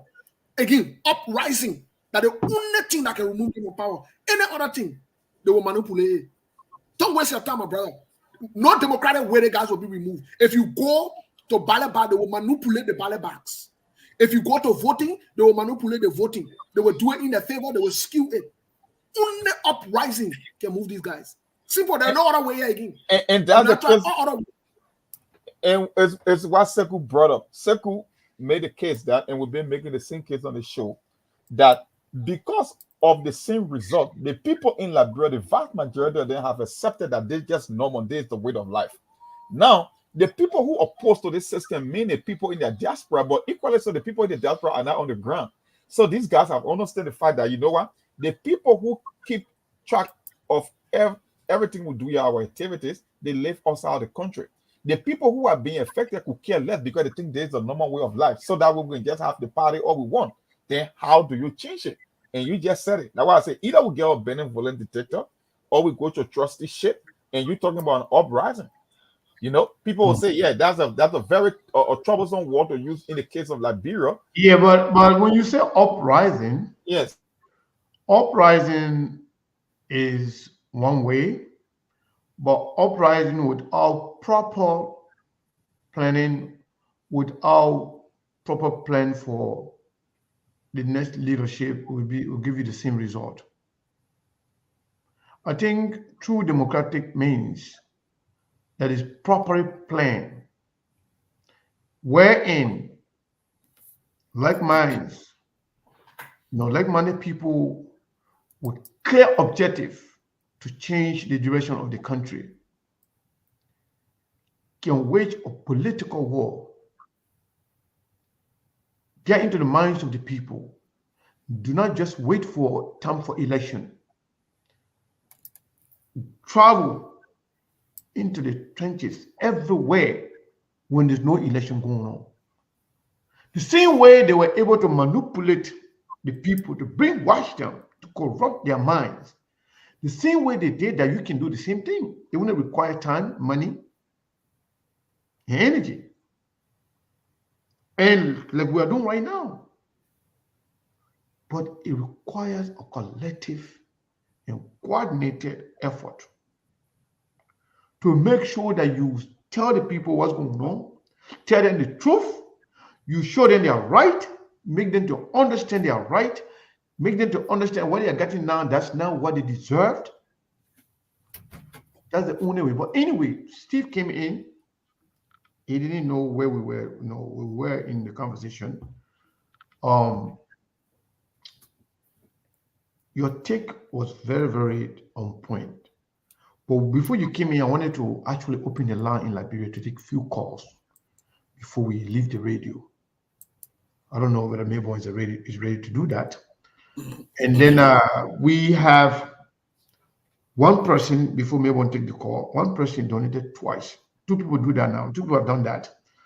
Saros, who is Brazilian monk here, Brazilian monk donated two times, $50 each. He didn't just talk about the money already with SKTV. Saros donated $50 he said for Samson, and then $50 for Golden Heart. $50 overdue. And then another person here called Felicia. I'm not going to call the last name. Felicia donated $50 twice. First one, she said, let me make sure. I want to make sure. First one, she wants to say for Mabel. And then second one, she said for Samson.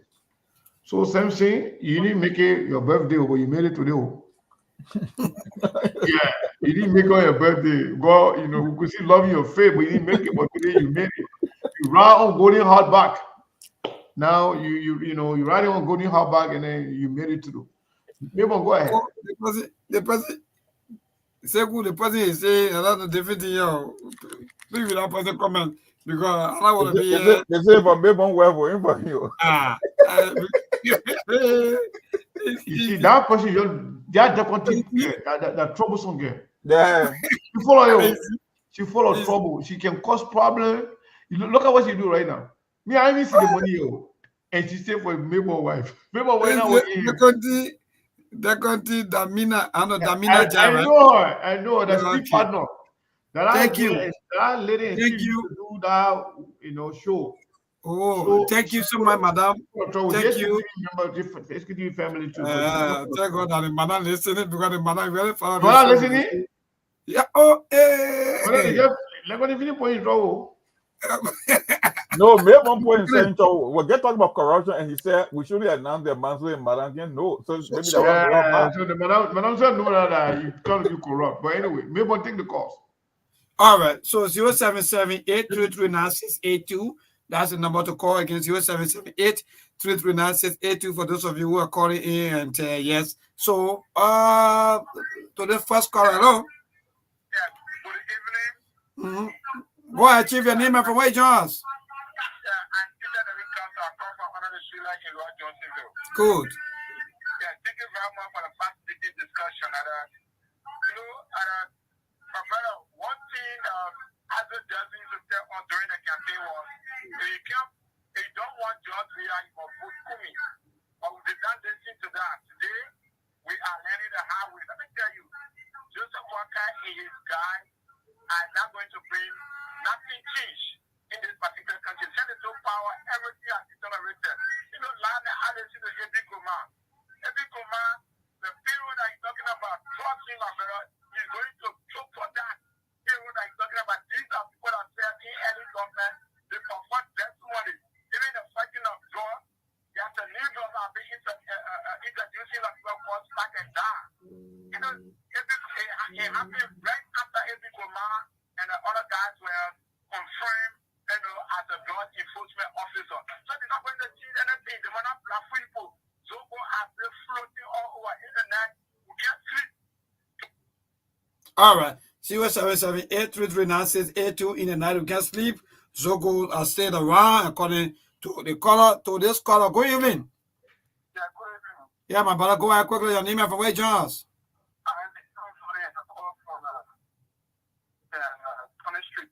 Good. Go ahead, boss. Yeah, our people, they shouldn't make a mistake by electing this government. They are not going to do anything. Absolutely nothing. Because if you actually look at the procedure of the government, it's very wrong. They are proceeding wrongly. They said that they are going to do the right thing. But now look at everything that's going on high. So I don't think we make a mistake.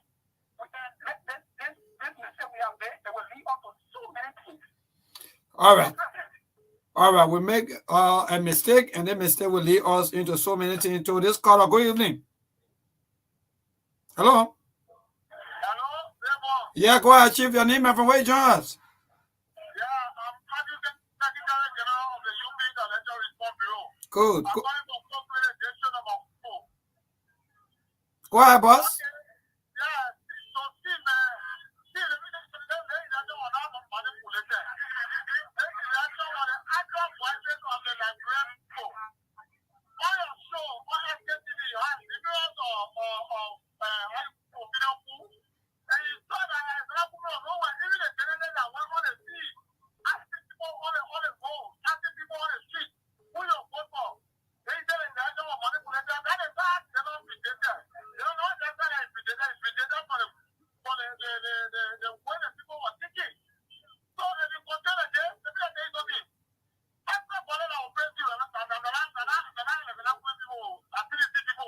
All right. All right. Thank you so much. You're going to be on your 1 minute. I know how come, well, they can always call Steve. Go ahead. Your team have a way join us. Not like Steve. Yeah, so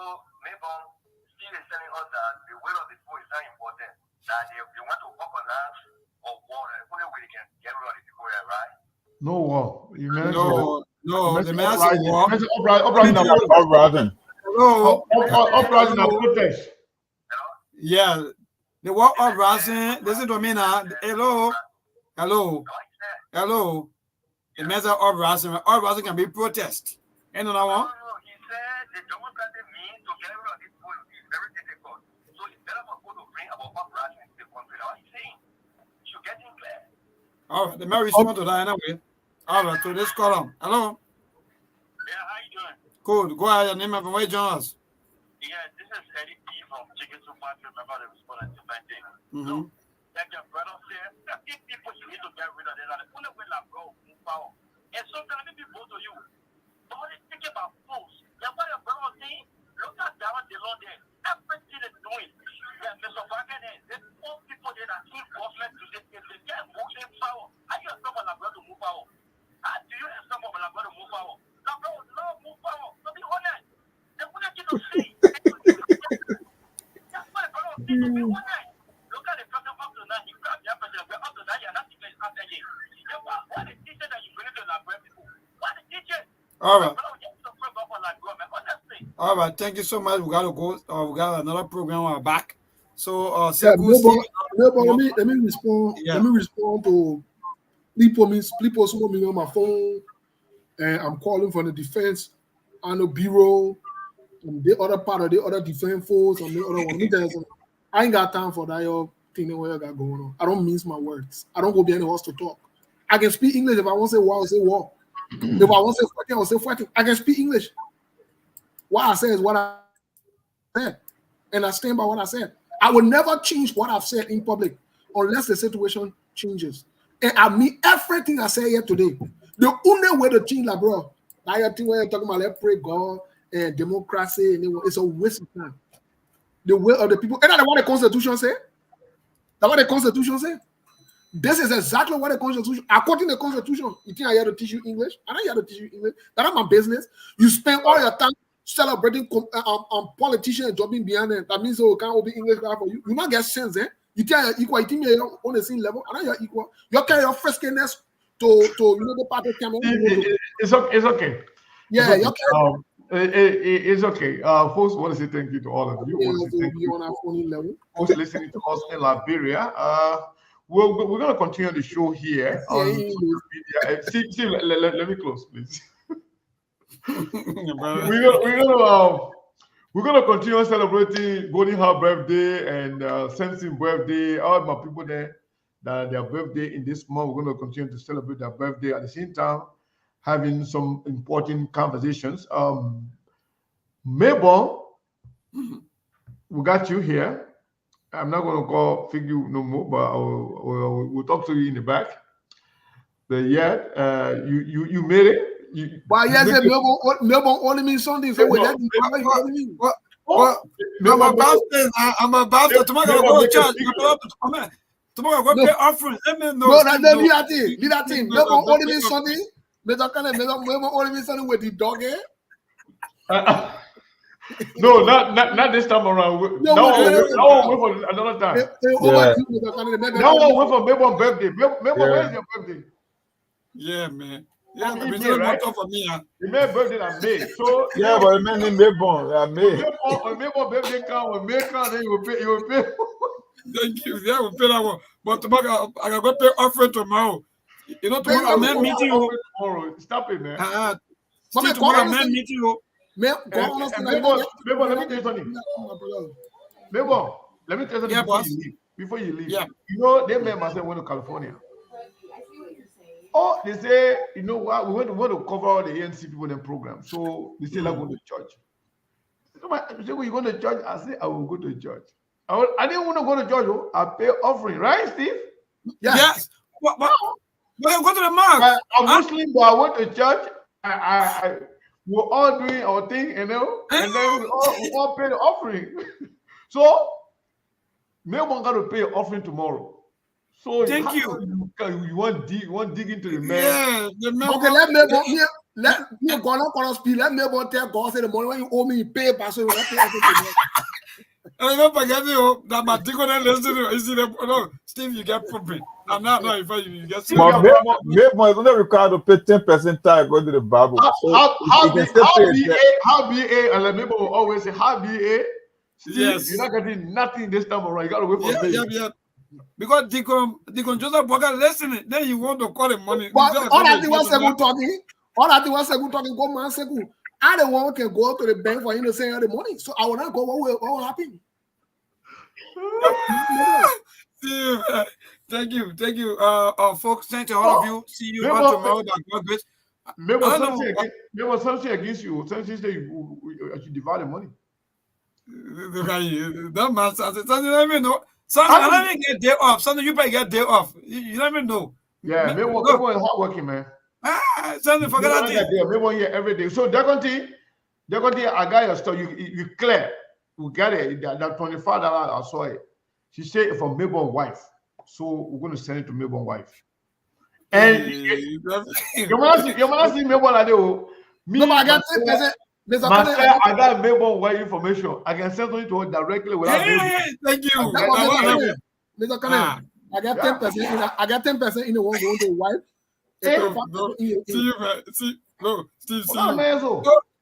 Steve. But you want to listen to again for money, baby? Yeah, but man, now brother, you're not working today. We gotta go to my Mary tonight. We gotta go to my Mary. Thank you very much. The man gotta go take care of going hard. Right, Mabel? Yeah, indeed, boss. So, let me ask you now, about going hard gonna take care of you, or you gonna take care of going hard? Today my birthday. Yeah, I think tonight we got to show face to my Mary. Actually, who gonna take care of who now? Who gonna spend on who? You gonna spend on the birthday guy, or the gonna spend on you? No. What happened is that except when it dropped, because mind you, all of the government officials that turned out last night to my Mary, I think the deal was somewhere. So until when it dropped, when it didn't drop, the ego will learn. The ego will learn tonight. So when ego learn before time, man, the birthday today, everybody just got to do their yoli. Correct. So, thank you very much. Thank you very much. So, ego will learn. So I will take it on him tonight. Yeah, you should take care of the birthday guy. Yeah. Indeed, I will take it on him tonight. Okay. All right. Good. Thank you so much, Bijan Monk and Steve. Good night. See you guys on tomorrow by God's grace. All right, bro. Take care. We really appreciate you.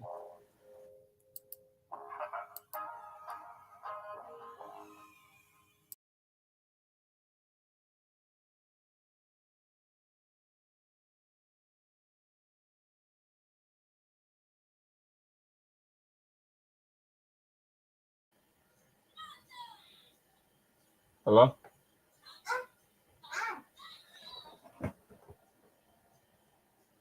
I think you're muted, bro. Oh, yeah, I think I'll remove myself. Yeah, you move her on. Mistaken. That picture of a goalie had me like you on the member of your pull behind back. Yeah, remember put it behind back.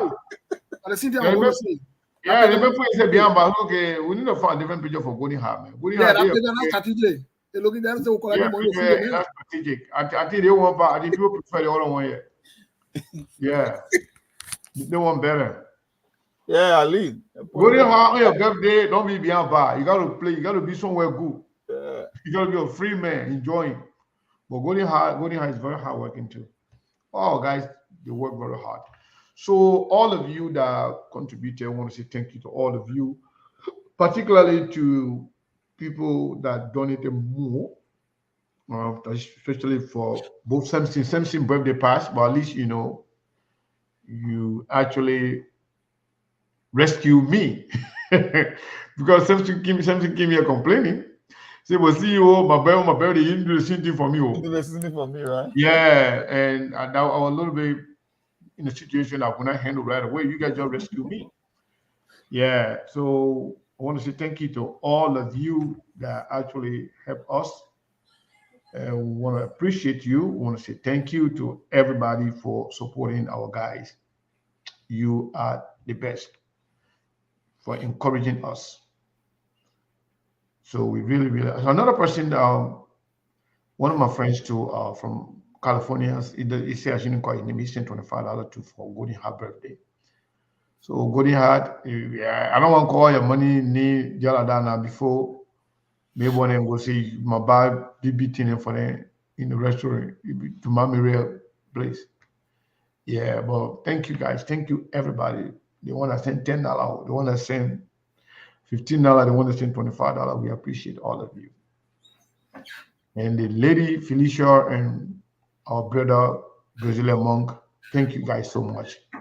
Each of you donated $100, at least for Samson and the other one for Mabel and Cody Hart. We really, really appreciate you guys. Steve? How be it? They better get our money later on. Yeah. How be it? We get their money with no problem, with no percentage. Indeed.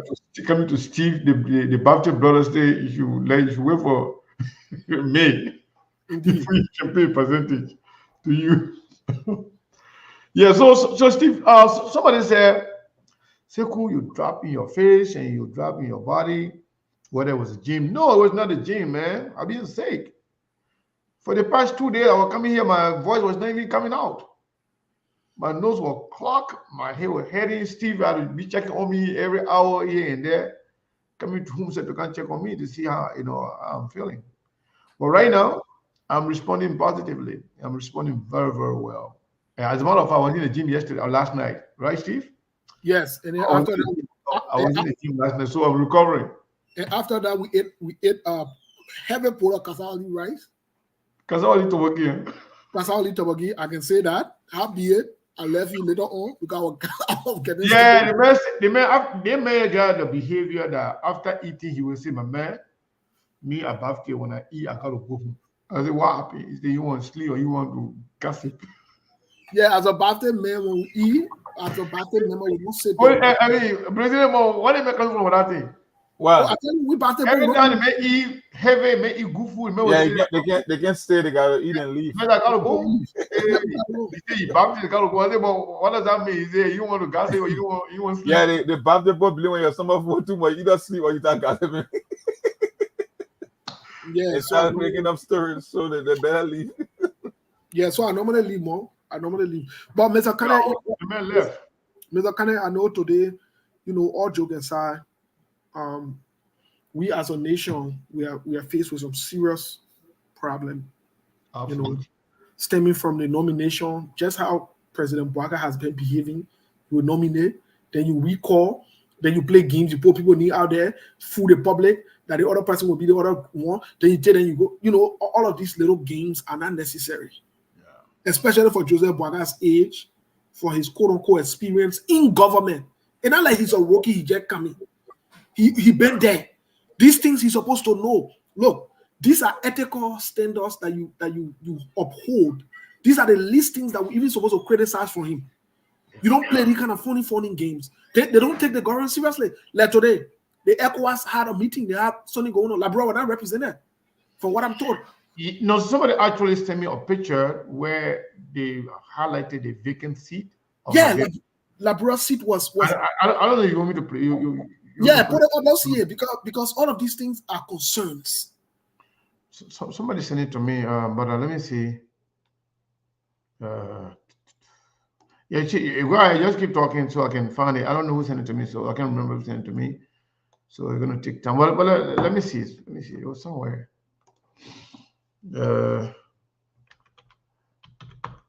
Steve, are you hearing me? Hello. Yeah, that meant step aside for a while. Oh, okay. But while we, so Brazilian, why I look for that? Since Steve asked me to do something, but he didn't run away. While we wait for that, I'm going to be a little bit distracted. So okay, yeah, I want you to take over while I try to find that information right away. Yeah, as Steve was saying, the whole issue about this kind of a rookie mistake. Today, Chairman Yato and myself, we spoke earlier. And I told you about some soccer analogy because people like soccer like Brazil. Joseph Bouaka, like the soccer team that is expected to win against a formidable opponent, and he's struggling to form his own team to put players on the field. That's just why it is. Because if you will keep withdrawing your own nomination, we go into the 60-day mark now. We cross the first 30 day. We're into the second stage of the 100-day period setup. and you still withdrawing people, and with all the red flag, your lawyer or your chief legal advisor making kind of a rookie mistake. This is supposed to be coming from a Georgia. It cannot be coming from a Joseph Boakai. So the argument is, if you are going to struggle in this honeymoon period that's supposed to be easier, what are you going to do when it comes time for prime time? When it comes time to govern, they actually govern the day-to-day activity of the government. How are you going to manage? It's going to be a very tough thing to pull up, because to even form your own team, you cannot even put people on board. Yeah, you know. The picture is empty. Our seat is empty. It's circle. They're not there. They're not represented. Yeah, but why we're not represented, man? Yep. But why Jeremiah Kun traveling to Yeah. Morocco and Nigeria, and then we're supposed to go to the meat play and nobody there? I will talk about the priority and the decision making there. You can go to a governor's inauguration or governor in a single state in the Federal Republic, but you cannot attend an ECOWAS summit or some conference. So, where was this conference and what was the purpose of this conference? Do we know? Well, I didn't do any research on this conference. I heard about it, but I didn't follow all deep. I didn't go deep into it as to the location and the main objective. Yeah, somebody just said to me too that Liberia is not represented at ECOWAS. I don't know why it was. Yep. Let me take this call here while we yeah, but we'll follow up. But tomorrow I will get a lot of information on this. Hello. I just want to tell SK TV that the man that was talking yesterday as Boakai advisor, that old rebel. Oh. Yeah, he's a rebel from Ayukroma. Rebel from Ayukroma. Oh, really? Yeah, that old rebel down there. So what the man? What the man are you talking about? The man name, I just forget. Bushu Ben Keita. Kolu from Kolu, or you get something like Mandingo name. It's a Nimba. Oh, Keita? Keita. Bushu Ben Keita.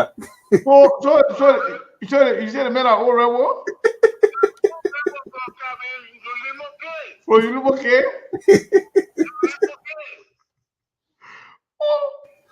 So, but wait, what I got to do with the man being lawyer now? How can the man end up being lawyer with Joseph Boakai Abaso?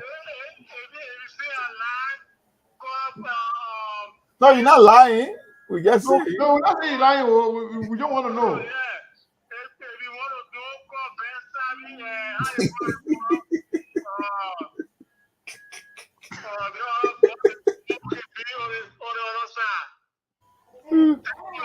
Oh, so Ben Sami Tumoli George, they know that they made a rebel? Now what Ben said, now what they were speaking like a gangster, like a rebel leader.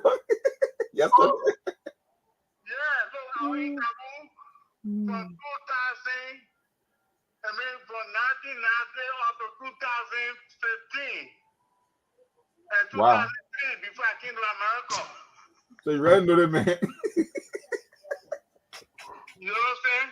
Okay. The man, that old rebel, old fighter, he was EFBS or EFBC director.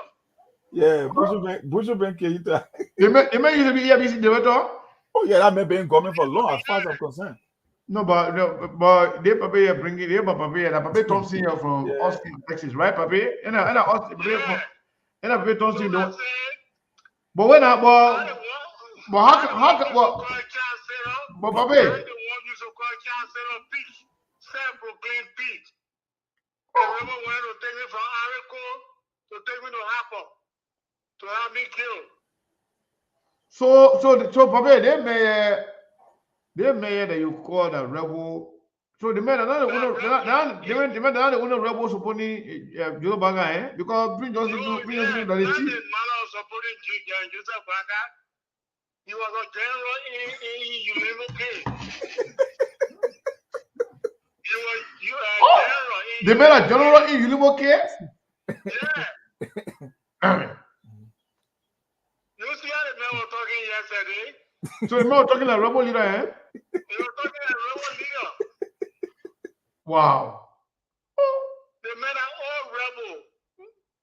You will check down, you will find out, say, yeah, the men are all rebel. You will get to know. I know all the people. Yeah, but so, Papi, on a serious note, though, how do you know that? How did you know that the men were all rebel? Where? In Liberia? Let me tell you something. Let me tell you something. Mm-hmm. You know how the people used to come in here, echo more. My name was echo more.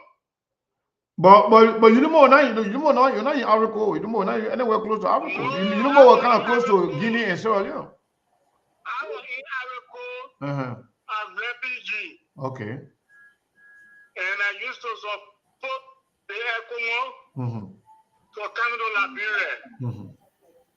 So everybody used to call me ECOMO. Look, when we go in issue ground, more than 1,000 people they arguing with me. They can't make it. They rebel them. Yeah, but Papa, I'm not understand now. So where did you see this man? How did you know that they made that rebel? How did you know? The man, if you don't believe me. No. I don't want to get your. I believe you, but I don't want to get your source. The man was rebel when you live with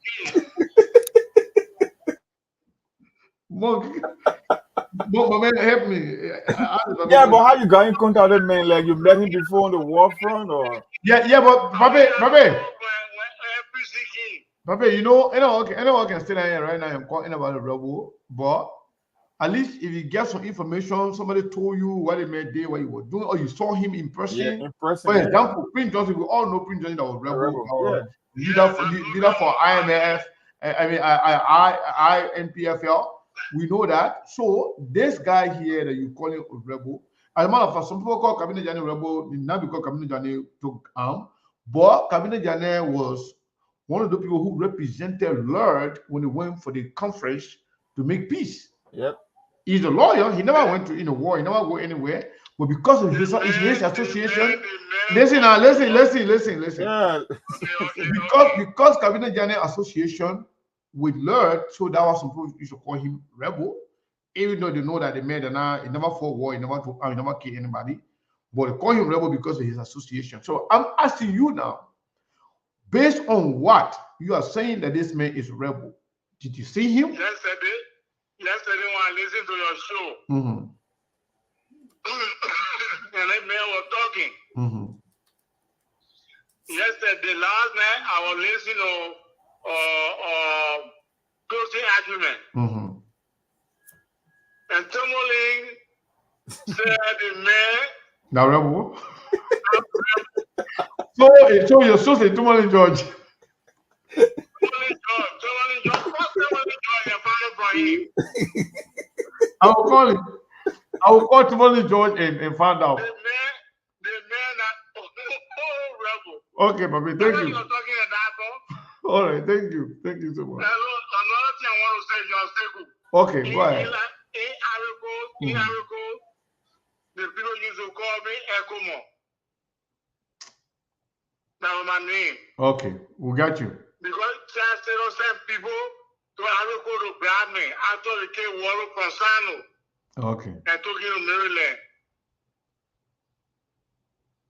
Yeah? Okay. So I've been up there for long. All right. Thank you so much. Don't measure. All right. Don't measure. So the paper shows that Tomoling George said the man rebel. Tomoling George. Yeah. The man trust Tomalin, so you know what's up when Tomalin says. Somebody just said, "Oh no, SK that Cabinet Jane was spokesman for Lord." I don't know about that. I knew people. I listened to people that were spokespersons. For example, facing Jakite, who was sometime in Sola that is now back in Liberia. He used to call himself Mosquito Spray. He was a Lord spokesperson, and Thomas Yaya Nimle, who was just elected as one of the senators of Grand Jide. He was also spokesperson for Lord. He was actually the most renowned or recognizable. He was the most recognizable spokesperson for Lord. And also another person, one Kamara, spoke twice. What's his name? Someone Kamara from used to live in New York. I know he spoke twice on the radio on BBC. But I never saw Kabine Jane. I never heard him as a spokesperson. As a matter of fact, I know Kabine Jane were one of those people that represented Lur when they went for the peace talk. That's when a lot of people started calling him. But I never heard him repeat. Maybe you could be right. I mean, everybody participated one way or the other. Some people did not, but whoever participated in the war in Liberia, those things are not even big deal anymore. People who participated in the war, we're talking about participant, but the man who was the main architect, who brought the war, we say you came a man, you came a pa, you will vote for you. So what about those who participated? The man who brought the war, the main architect, the main person that brought the war, cost the life of over 300,000 people.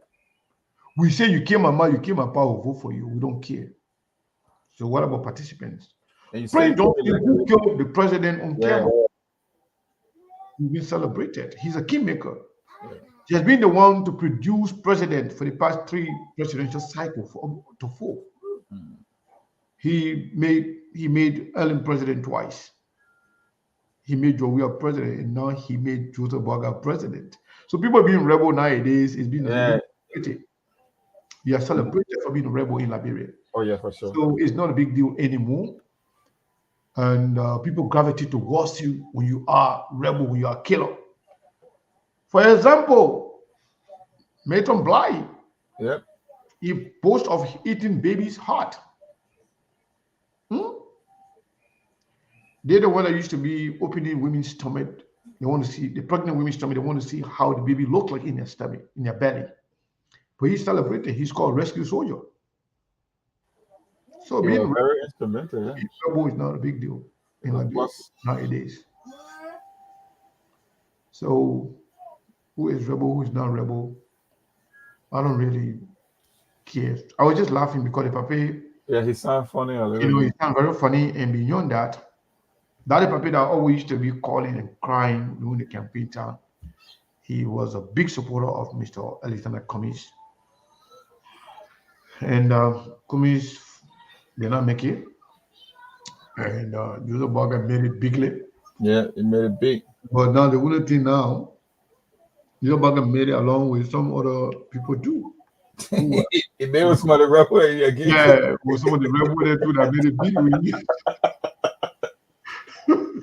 So Joseph Boaga did not make a room. So he made it with some big names, big guns. So all the people do the social rebel. So rebel business is not your problem right now. Yeah. So yeah, Steve.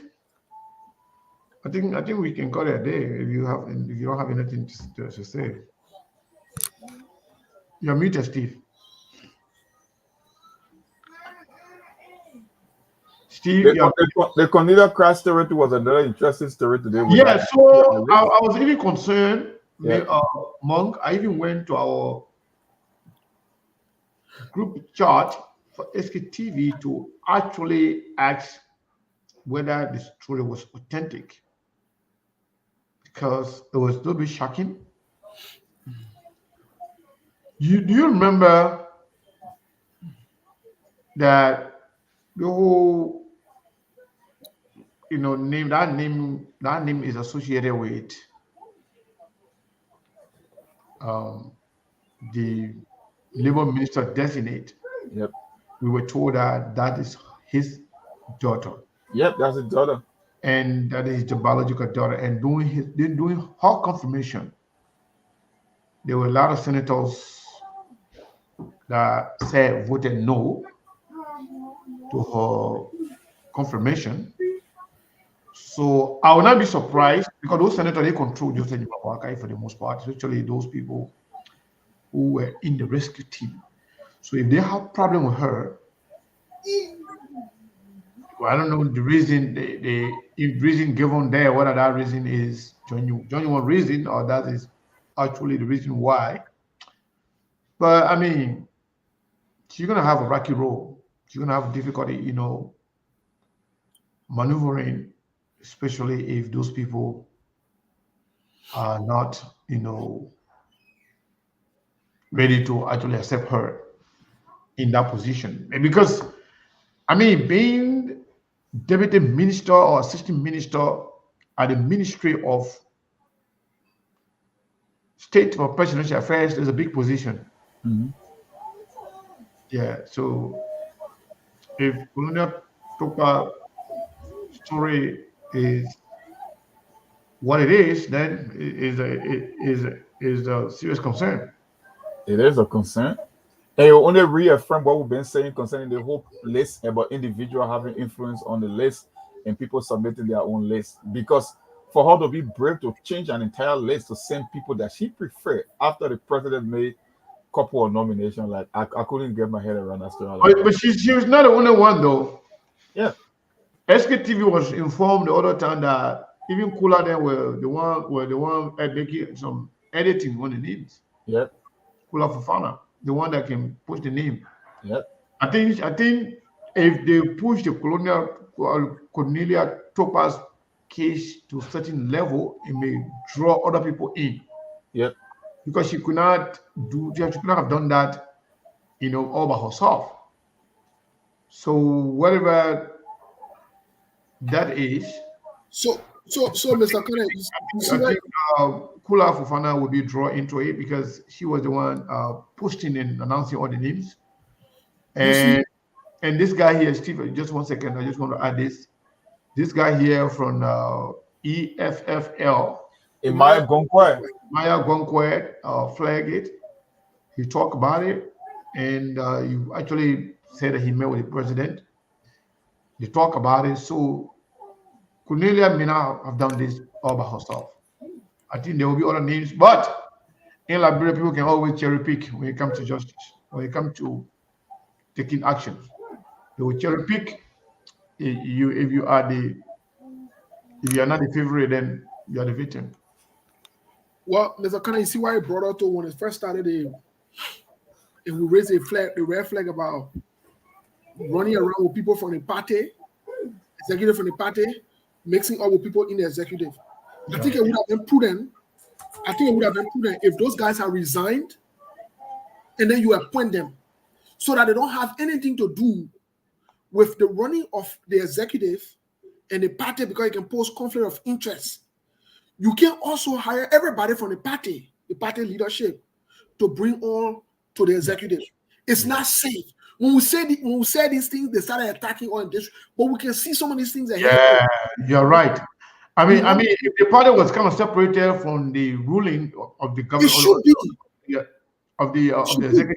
Yeah. And if, let's say, for example, the party chairman right now, that runaway party chairman who ran away in Minnesota, they made him board chairman now. The man still a runaway party chairman. The runaway party chairman. Right? The runaway party chairman. The poll, National Poll Authority, was somewhere. The runaway party chairman who ran here inside Minnesota and went to 1 hour Baptist church to preach and thinking that we're not smoking out. If we can smoke a political leader out, we can smoke out. So I don't understand why it's situation, but I'll leave that one. So the runaway party chairman, we told them, these people, look, best practices, resign from that leadership position, then let it appoint you somewhere it looks good. You have nothing to do. But Mr. Kane, they're intertwining these situations, so it's making it harder for you to differentiate those from the executive to those those that are going to be serving in the party stuff. And again, these things are not mutually exclusive. We saw the same thing with George Weah in the CDC. Jefferson Kochi, Secretary General, Senate Mayor. All these things, look, it's not good. It's not a good thing. It poses some form. It looks like people will be biased and favoritism will be there. If you're not here, you ask us to, if we can bring up the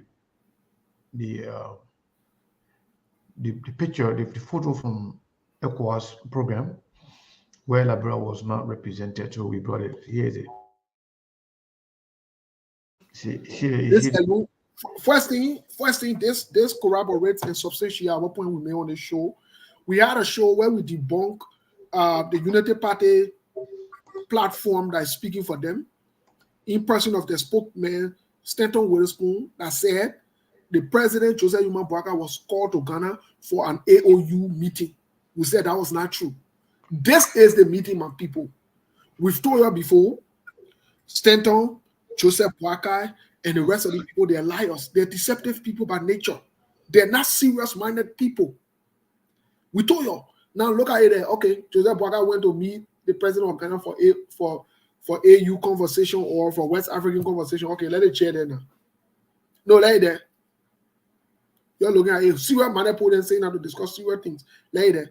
So what he important, he said our in Nigeria that the vice president said he went there, Joseph Boakai said he for, as opposed to the one. What he important? What he important were in Ghana or in Nigeria? What he important? These people lie. These people keep lying to us and they keep fooling us. They lie. So, I mean, this is the problem. Yes, Abraham Cannon, you are right. As soon as they won the election, Nathaniel McGill resigned as chairman before he got appointed. That will give it to him. Before he got appointed as minister of state, we give it to him. That was the right thing to do. That's what you do. And then the funny thing, you know, the part on Joseph Boakai, I do like Japo. 1 minute put it on me, another minute take it back. A Japo show watching. And we're talking and say, oh, you don't want to go, you don't want to go. We're not saying that and people be lying to all, you know. People be lying to all this. Mr. Cannibal, you got out. Mr. Cannibal, you got out.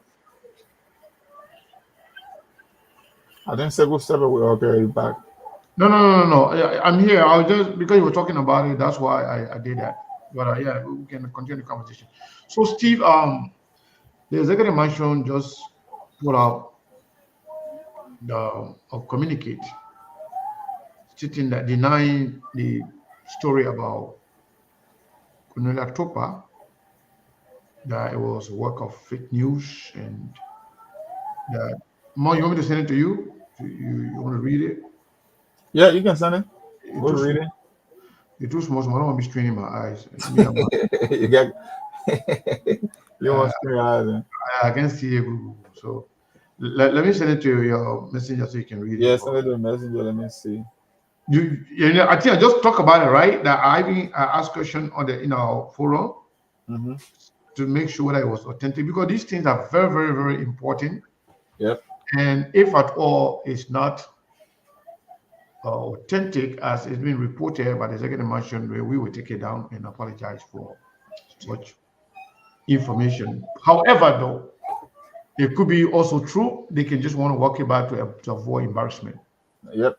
Because they will go both ways. Yeah, they have been involved with things like that in the past. And yeah, the thing, Sekou, the reason this story caught my attention, the very same Imaya Gongwe that you talk about, you know, he turned down a nomination from Joseph Boakai on grounds that this will bring the idea about people. Joseph Boakai has not been in control, and there are people controlling this list. Imaya Gongwe was saying that the EFF, the party that he represents, that he recommended that I think one of their members for a particular position, and that appointment was signed by Joseph Boakai, but later it was changed. Yeah, so because of that, he himself, the position that he was given, he turned it down because he said it would be conflict of interest and he want to hold the political system to a higher standard. He cannot be the head of a party and accept that. But we will read it to the audience, hopefully, on our next show. But let me just go to the one from the executive mansion for now. So it tells you that this thing, they happening all over the place. It's not a one incident. It's not a one-star incident. It's happening everywhere. All right, there's what he said. Hold on 1 second here. The one you just sent me. The executive mentioned February 24, which was today. It says executive mentioned Morovia. The office of the President of the Republic of Liberia, Excellency Joseph Newman Boakai, is concerned about information circulating in the media about an alleged action attributed to the president. The information alleged that President Boakai has suspended the Deputy Minister of Administration of the Ministry of State, Madam Cornelia Kratokra, for alleged involvement in the appointment of government officials. The office categorically stated that the information is unfounded, false, and misleading, and is the work of fake news. At no time did the president take such action. Moreover, the office of the president states here that all his nominations, subsequent appointment, Ministry of State, Madam Cornelia Kratokra, for alleged involvement in the appointment. Hello? Yeah, something just pop up. Like I was reading and hearing myself behind the scene. Yeah. I saw that. They say, moreover, the office of the president state that all nominations and subsequent appointment are the responsibility and prerogative of the president, as guaranteed by Article 54 of the Liberian Constitution, and that is the sole decision of the president to select office officials of government who work at the will of the in pleasure of the president. The office of the president calls on the public to be mindful and not to heed to information outside the office presidential source attributed to the president. The office reiterates the president's commitment to work for the Liberian people's greater good in fulfilling its agricultural role, rules of law, education, sanitation, tourism, arrest agenda. You know, the whole agenda it came from arrest to arrest. I don't know. It's so funny. But anyway, that's it. But like you said, it could go both ways. It could be them playing cover up for the president, and it could be the truth, or it could be a fake news, like they want to say. But the trend is not holding up to the letter. Is not holding up to the trend. Arrest to arrest. I don't know. It's so funny. But anyway, that's it. But like you said, it could go both ways. Yeah. It could be them playing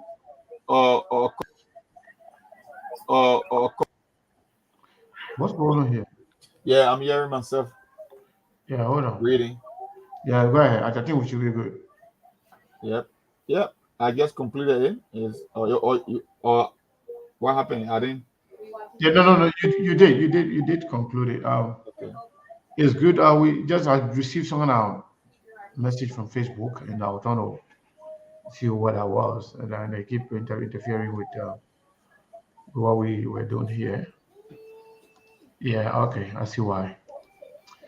Yeah, so it could go both ways. We were, do our own internal investigation, found out, and we will also, like we said, if this is something that they did, but they try to walk it back to avoid embarrassment, then definitely the story will stay on the page. But if it's something that probably our guy didn't get the proper information, they didn't do maybe some background check before posting it, we will definitely pull it down. But Sego, the letter I just read, here is a catch to it. You hear me? Yeah. The news that SKTV reported, it said that people's names were flipped, right? That she tried to manipulate the list, or maybe that was happening, right? Yeah, but what the letter is saying, listen to what it said. These guys, they like to play games. The letter is saying the information alleged that President Boaga has suspended the Deputy Minister of Administration of the Ministry of State, Madam Cornelia Craft, for alleged involvement in the appointment of government officials. You see the English they use over there? Alleged involvement. We all know that Cornelia Craft is not responsible to appoint government. Yeah, she's not involved in any. You see the and nobody said that. You're right. And nobody said that. Nobody said that. We were seeing the coming days. I told you about these folks. They love to play games. And as a matter of fact, I think the story on SKTV is now wrong because Gwankwe reported the same thing, that names were flipped. Yeah, they were flipped. They didn't say she appointed. How can Cornelia be responsible for appointing government official? You saying the game? I think it's a game. I think it's a game. Mr. Kane. Yes, sir. Before we leave the radio, or before we leave the show today, I want to say this about the Unity Party government. And sometimes when I say some of these things, people, you can't tolerate that, you can't tolerate. I can tolerate that. Me, I can tolerate that. I don't know about other people, but me, I can tolerate that. Mr. Kane, if the part in the horse is a liar and a criminal in a row, the children, that whole horse is damaged. I'm saying this to say there is nothing that can come from Unity Party I take seriously, because they're a bunch of liars starting from the leader, Joseph Boaga. I don't take him seriously. He's not a moral or ethical man. So for them to want to spin this whole thing and make it look like Anachu or the president did, the president that, I don't even worry about that communication. I don't worry about that communication. There are two sources that have alluded to this. Emmanuel Congo alluded to it. Now another person is alluding to it in the case of Colonel Kwa. We're not taking that publication now. They won't cover up, but they don't even know how to cover up. Everything they do got to be suspicious. It got to be criminally minded. Yeah, no, it's sad. Deceiving. Yeah. How can you operate like that? And then I say, oh, let them be quiet. Let them take it like this. The man who Joseph Boaga went in the court. Joseph Boaga stood in a court and said he doesn't know Cummings. When we brought the recording when he was in Atlanta, Georgia, stating that he knew coming from Sierra. There's Joseph Boaga to be a serial man. I don't take him to be a serial man. He's a joke. I don't take him to be a serial man. I don't care about his age. Yeah. Older people can, let me tell you something, and I see fools grow old, and I see criminal grow old, and I see a liar grow old, and I see a killer who has grown to be old. So I don't worry about that age thing. So that you who are infatuated, you who are carried by age, you go with your age, morality, you go wrong with you. I don't have a problem with you. But for me to say, because Joseph Boaga lie, I can say Joseph Boaga is a certified bona fide liar. He's not a serious man. He is not a serious man, and that's how he's lived his life. Just being deceptive, crooked, and unserious. Unfortunately, we made him president, and he brought that same behavior to the presidency. Who told you Joseph Boaga would change? Joseph Boaga will not change. The man lied that he was never informed about the changes made to the framework document, and then when they caught him, he said no because he's not accustomed to using WhatsApp. That was the excuse he gave in court. Oh my God, But that's it. Well, the election's over. Well, I can say this. I can say this to you. I can say this to you, my brother. Mark. I can't relent in but that only two things I started since I've been doing. I started going human being. If I see Joseph Boaga exhibiting a certain behavior, I will call it for what it is. You want to take it personal? You want to get vexed? You want to say I insulted Joseph Boaga? You want to say I'm insulting an old man? I don't have a problem with that. That is your view. That is your view of the situation. You have not disputed the fact that Joseph Boaga has behaved deceptively throughout the campaign and in the presidency he brought in. Who told you at Joseph Boaga age, Joseph Boaga will change certain things? There are certain ages you reach in life, you don't change or certain things. Certain behaviors, certain attitude will be there forever. It can't change because that's who you are. And that's who Joseph Boaga has shown to be who he is over the past years. The man even went as far as being deceptive at telling the entire world that he lives on loan, but later won't come back to walk it back. And I'm supposed to pass around and say the man is not a liar? That will be wasting your time. You who want for you to Stephen Monk, to be politically correct, wasting your time. Funny thing happening while we were here talking, and then they were watching here.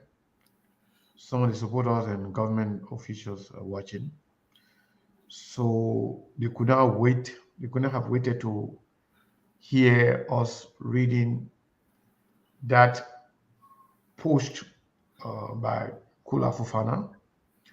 So now some of them are now going to post the post from SKTV and then the rebuttal from the government. So their job is to work harder to discredit SKTV. So we are not even going to take down the post. No, I'm going to say, we're just taking it down. That's true. In fact, we're not taking down the post. So say they try to make it like that, then we will dig deeper. We'll tell the Liberian people exactly what happened behind the scene. As a matter of fact, we told you guys here today that yesterday, after watching the show, after when they saw that people were, outraged about the behavior and action of the legal advisor of President Boakai, the president went and wanted to walk it back, asked them to withdraw all those names that were named to tenure position. And the same people now say, no, we can't do that. It will look out to look bad. The optics will be bad. So, you know, they see people then, they will still come back to criticize us no matter what. So just say the president going to appoint some committee. Yeah, I told you last night. The president going to appoint some committee, and that committee will look at the auditing position and then advise the president. I thought that was something that was supposed to be done before the president making appointments. Yep. So if you want to discredit us, you should first start by getting things right from the start. Joseph Boagai should have done his due diligence. He should have known better. As someone who has been in government in position for 40 years, 47 years, to even have made any appointments to tenure position as if he doesn't understand government. Whether you want to face, you want to walk it by saying that the president is appointing committee to look into the tenure position and advise the president, that's what the president should have done first. All those doctors, experienced people that you appointed, you did not consult them before making those appointments. So it speaks to the fact that Joseph Boagai is not doing the appointment. All these people then who you know, conversation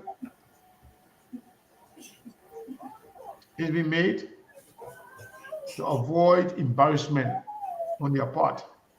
So the Trump will come back now to make it look like somebody is lying. But what about the fact that Nim was switched?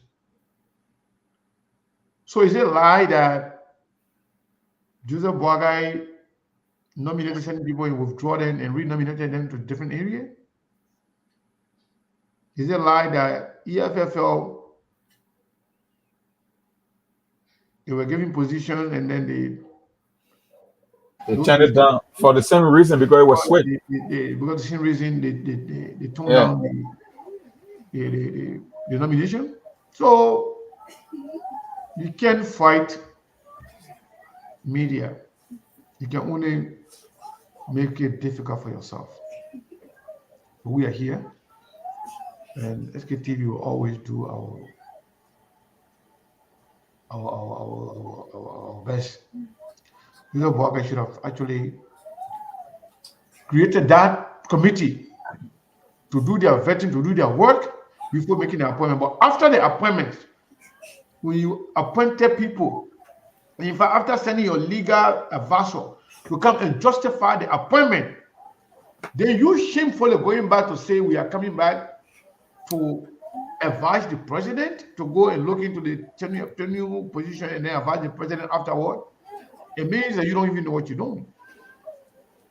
What do you think, Steve? Mr. Kane. They want to act like somebody don't know what they're doing? Mr. Kane. Yeah. Let me say this to you. I blame you. I blame you for the United Party people comfortability and disrespect. I blame you. I told you from day one, these are not people you can work with. These are not people you joke with, or you walk on. You deal with them directly, and you leave it as that. Because if you are working with someone, or you and people are in any kind of working relationship, if you see them trying to do anything to honor man, you got to be careful. I told you this behind closed door. Like today, I said it in public. I warn you about this. There are dangerous sets of people. The problem is not but some of the people that are making these announcements, these posts too, they are not entities. They are no. These people don't. They got no voice. You see that the problem there? No, I would. That the problem there. The hypocrites and the problem there. You always they're nobody. You always like to justify. The city when it comes to Boakai, when appointment comes, you say, "Oh, and we can't bring the president for this," and people are what? No. All these sycophants, these people who are passing around, they have made themselves useless to their friend men, so they are not useful to society. They are influenced by this higher hierarchy. The guys that are in power, they call them, put million on the phone, talk to them, say, "Oh, you're attacked, and you're doing what you do that one." The people are not doing it. The people are not drunk. They're not. For example, you get somebody like I know Joman Jala or whoever it is. That 124/7, he can't hear. He just read a bunch of foolishness. He just talk foolish thing all day. You think something not motivating him? He's not crazy. The only way I will not say something else is not motivating him unless I see a medical record and he's not also on a psychiatric medication to calm his nerve down. Then I will know that. But if you also on a medication, then I know that he's doing it because something not right in the brain. So I'm telling you that these things are coordinated. These guys are not crazy. They know what they are doing. They see where Joseph Boaga and Semple do it that way, and how they're operating. So for me, I told you from day one, I don't have time for them. I will tell the Labrampo team. I don't care how they feel. I don't care what. I did the same thing with CDC for 6 years. I stick with my issue. I don't care. I don't come on Facebook for you to like me. That's no contract for anybody to like me. I don't want to be your friend. I don't know you. You don't know me. Keep it moving. We don't have to be friends. Let's stick with the issues. Now, to the point now that even as we're on the show here, do you know that the United Party, the same disgrace we're talking about, Joseph Human Boaga appointed people and they have gone to work. Some of them not get job. What do you mean by that? The office that he appointed them to or the job that he appointed them to, it does not exist. Really? Yes. One of them, as we speak currently, is with Jeremiah Kun. She just walking behind Jeremiah Kun and said, oh, look for something for her to put her there. Did you appoint her? The judge appointed her. Went through all the necessary means and they carry her there. So my thing here is this, Mr. Cannon. United Party people will look for anything to discredit you. They will look for anything to discredit SKTV. Don't mess with them. Snake that I'm pet. I don't care about them. If I don't care about the man who is the head, the B man, if I can call the B man out of those minions, that's what we worry about. I'm not worried about mini stuff. The man who appointed you, I can call the man out. That means he will be on what thing. You who? You don't know about it. You dead bad. Your man who appointed you, who is the chief liar, who I can say as president of our country is a bona fide and certified liar. If I can call him out, now who else will call out? Now who me and this over exchange word? I mean no picking it. No, I don't worry about no picking it. The one who means to a job. I don't worry about it. They're not important. Even I know what I mean. That one I get say like me and I tell him right here again. Why me I know Keita, Brisbane, whatever the funny me is. I don't worry about that one. Bush Ben. I don't worry about that Bush Ben there. He's a Bush Ben. I don't know what I want. I'm discussing serious money people, the president. I didn't want to discuss. But Sekou, the people try to cover up. It's almost like you're trying to cover or spill it, like they spill the eye. You want to play or how they call it, damage control. And the statement that they use that will cut in their own letter, it was a lot. We all know Cornelia Cry is not clear with the constitutional authority to make appointment in government. Changing a list is different from making appointment to government, and that's why they put their own foot in their mouth, trying to discredit SKTV.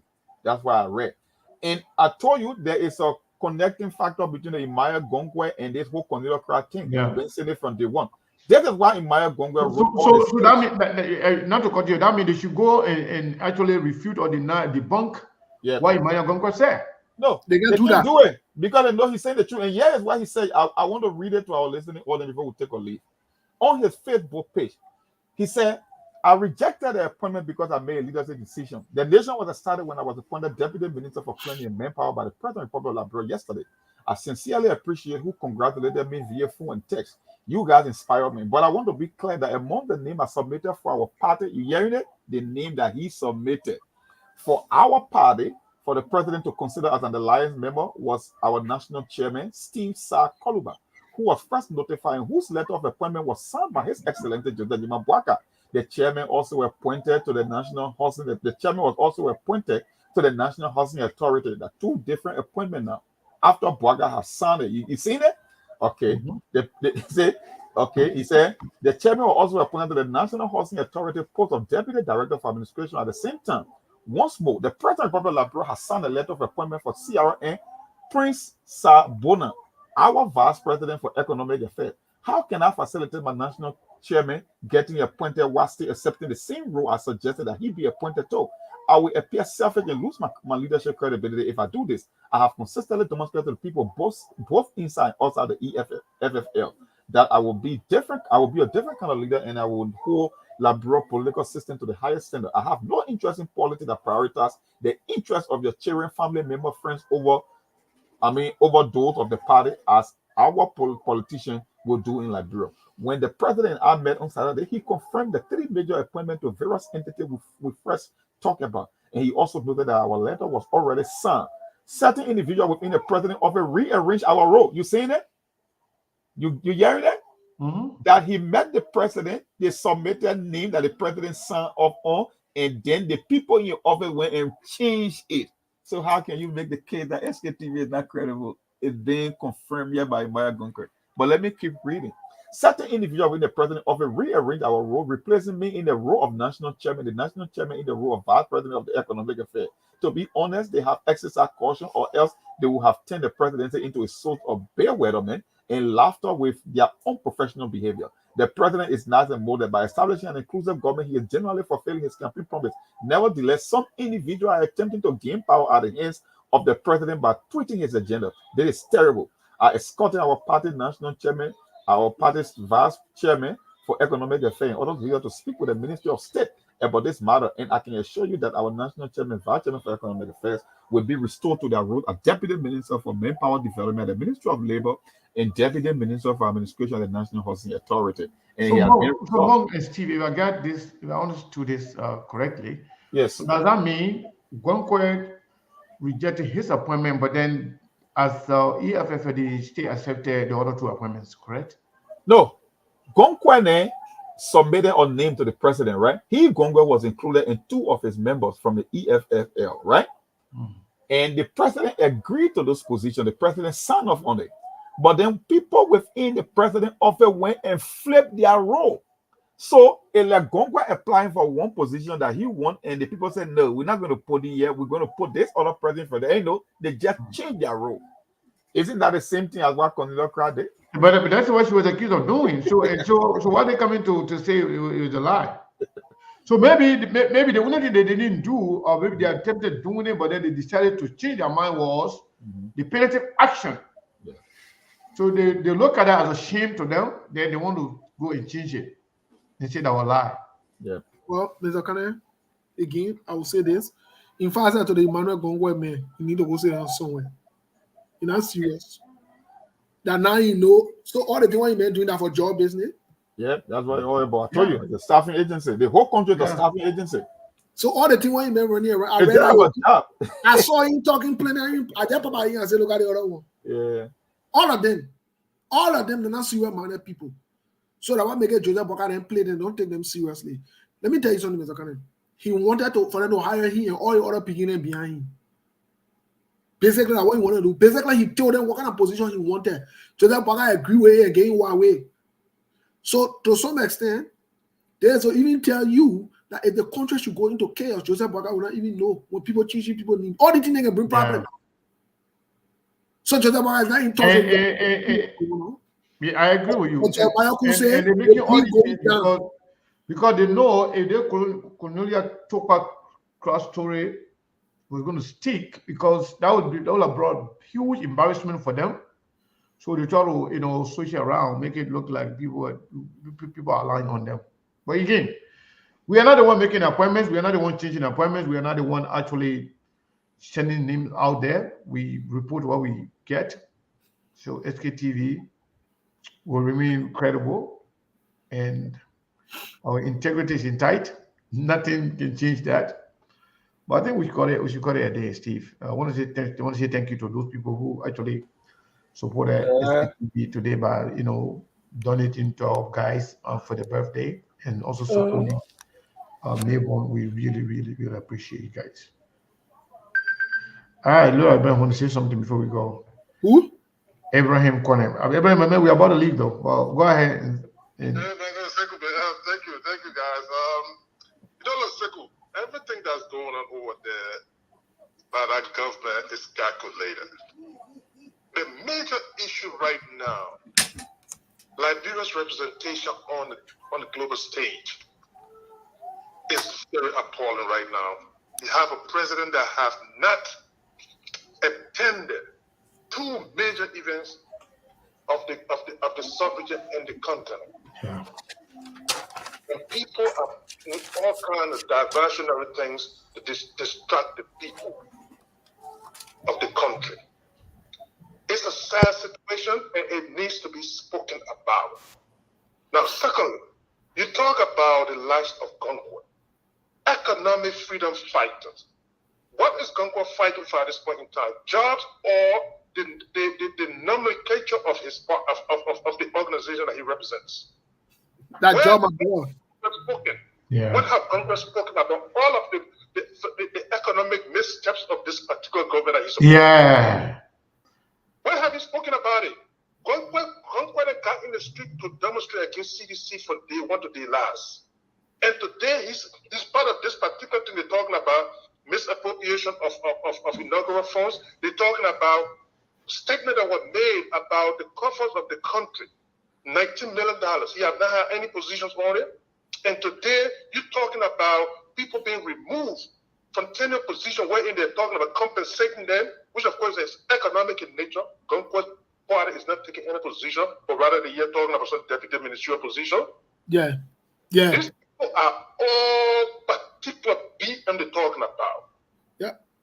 It's all about their interests.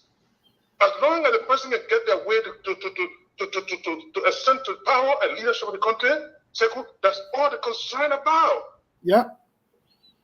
So yeah. I just decided to highlight those 2 points, Liberia is not represented anywhere. This is the reason why you should not have elected and incapacitated the president. I'm sorry. Because you're not going to have you got a committee of nations, First thing, no president of a nation going to equate himself to a vice president of other nation. Yeah. You're not going to have send your vice president to get bilateral discussions with the president of another nation, and then you think the gravity of it is going to be heavy? It's not.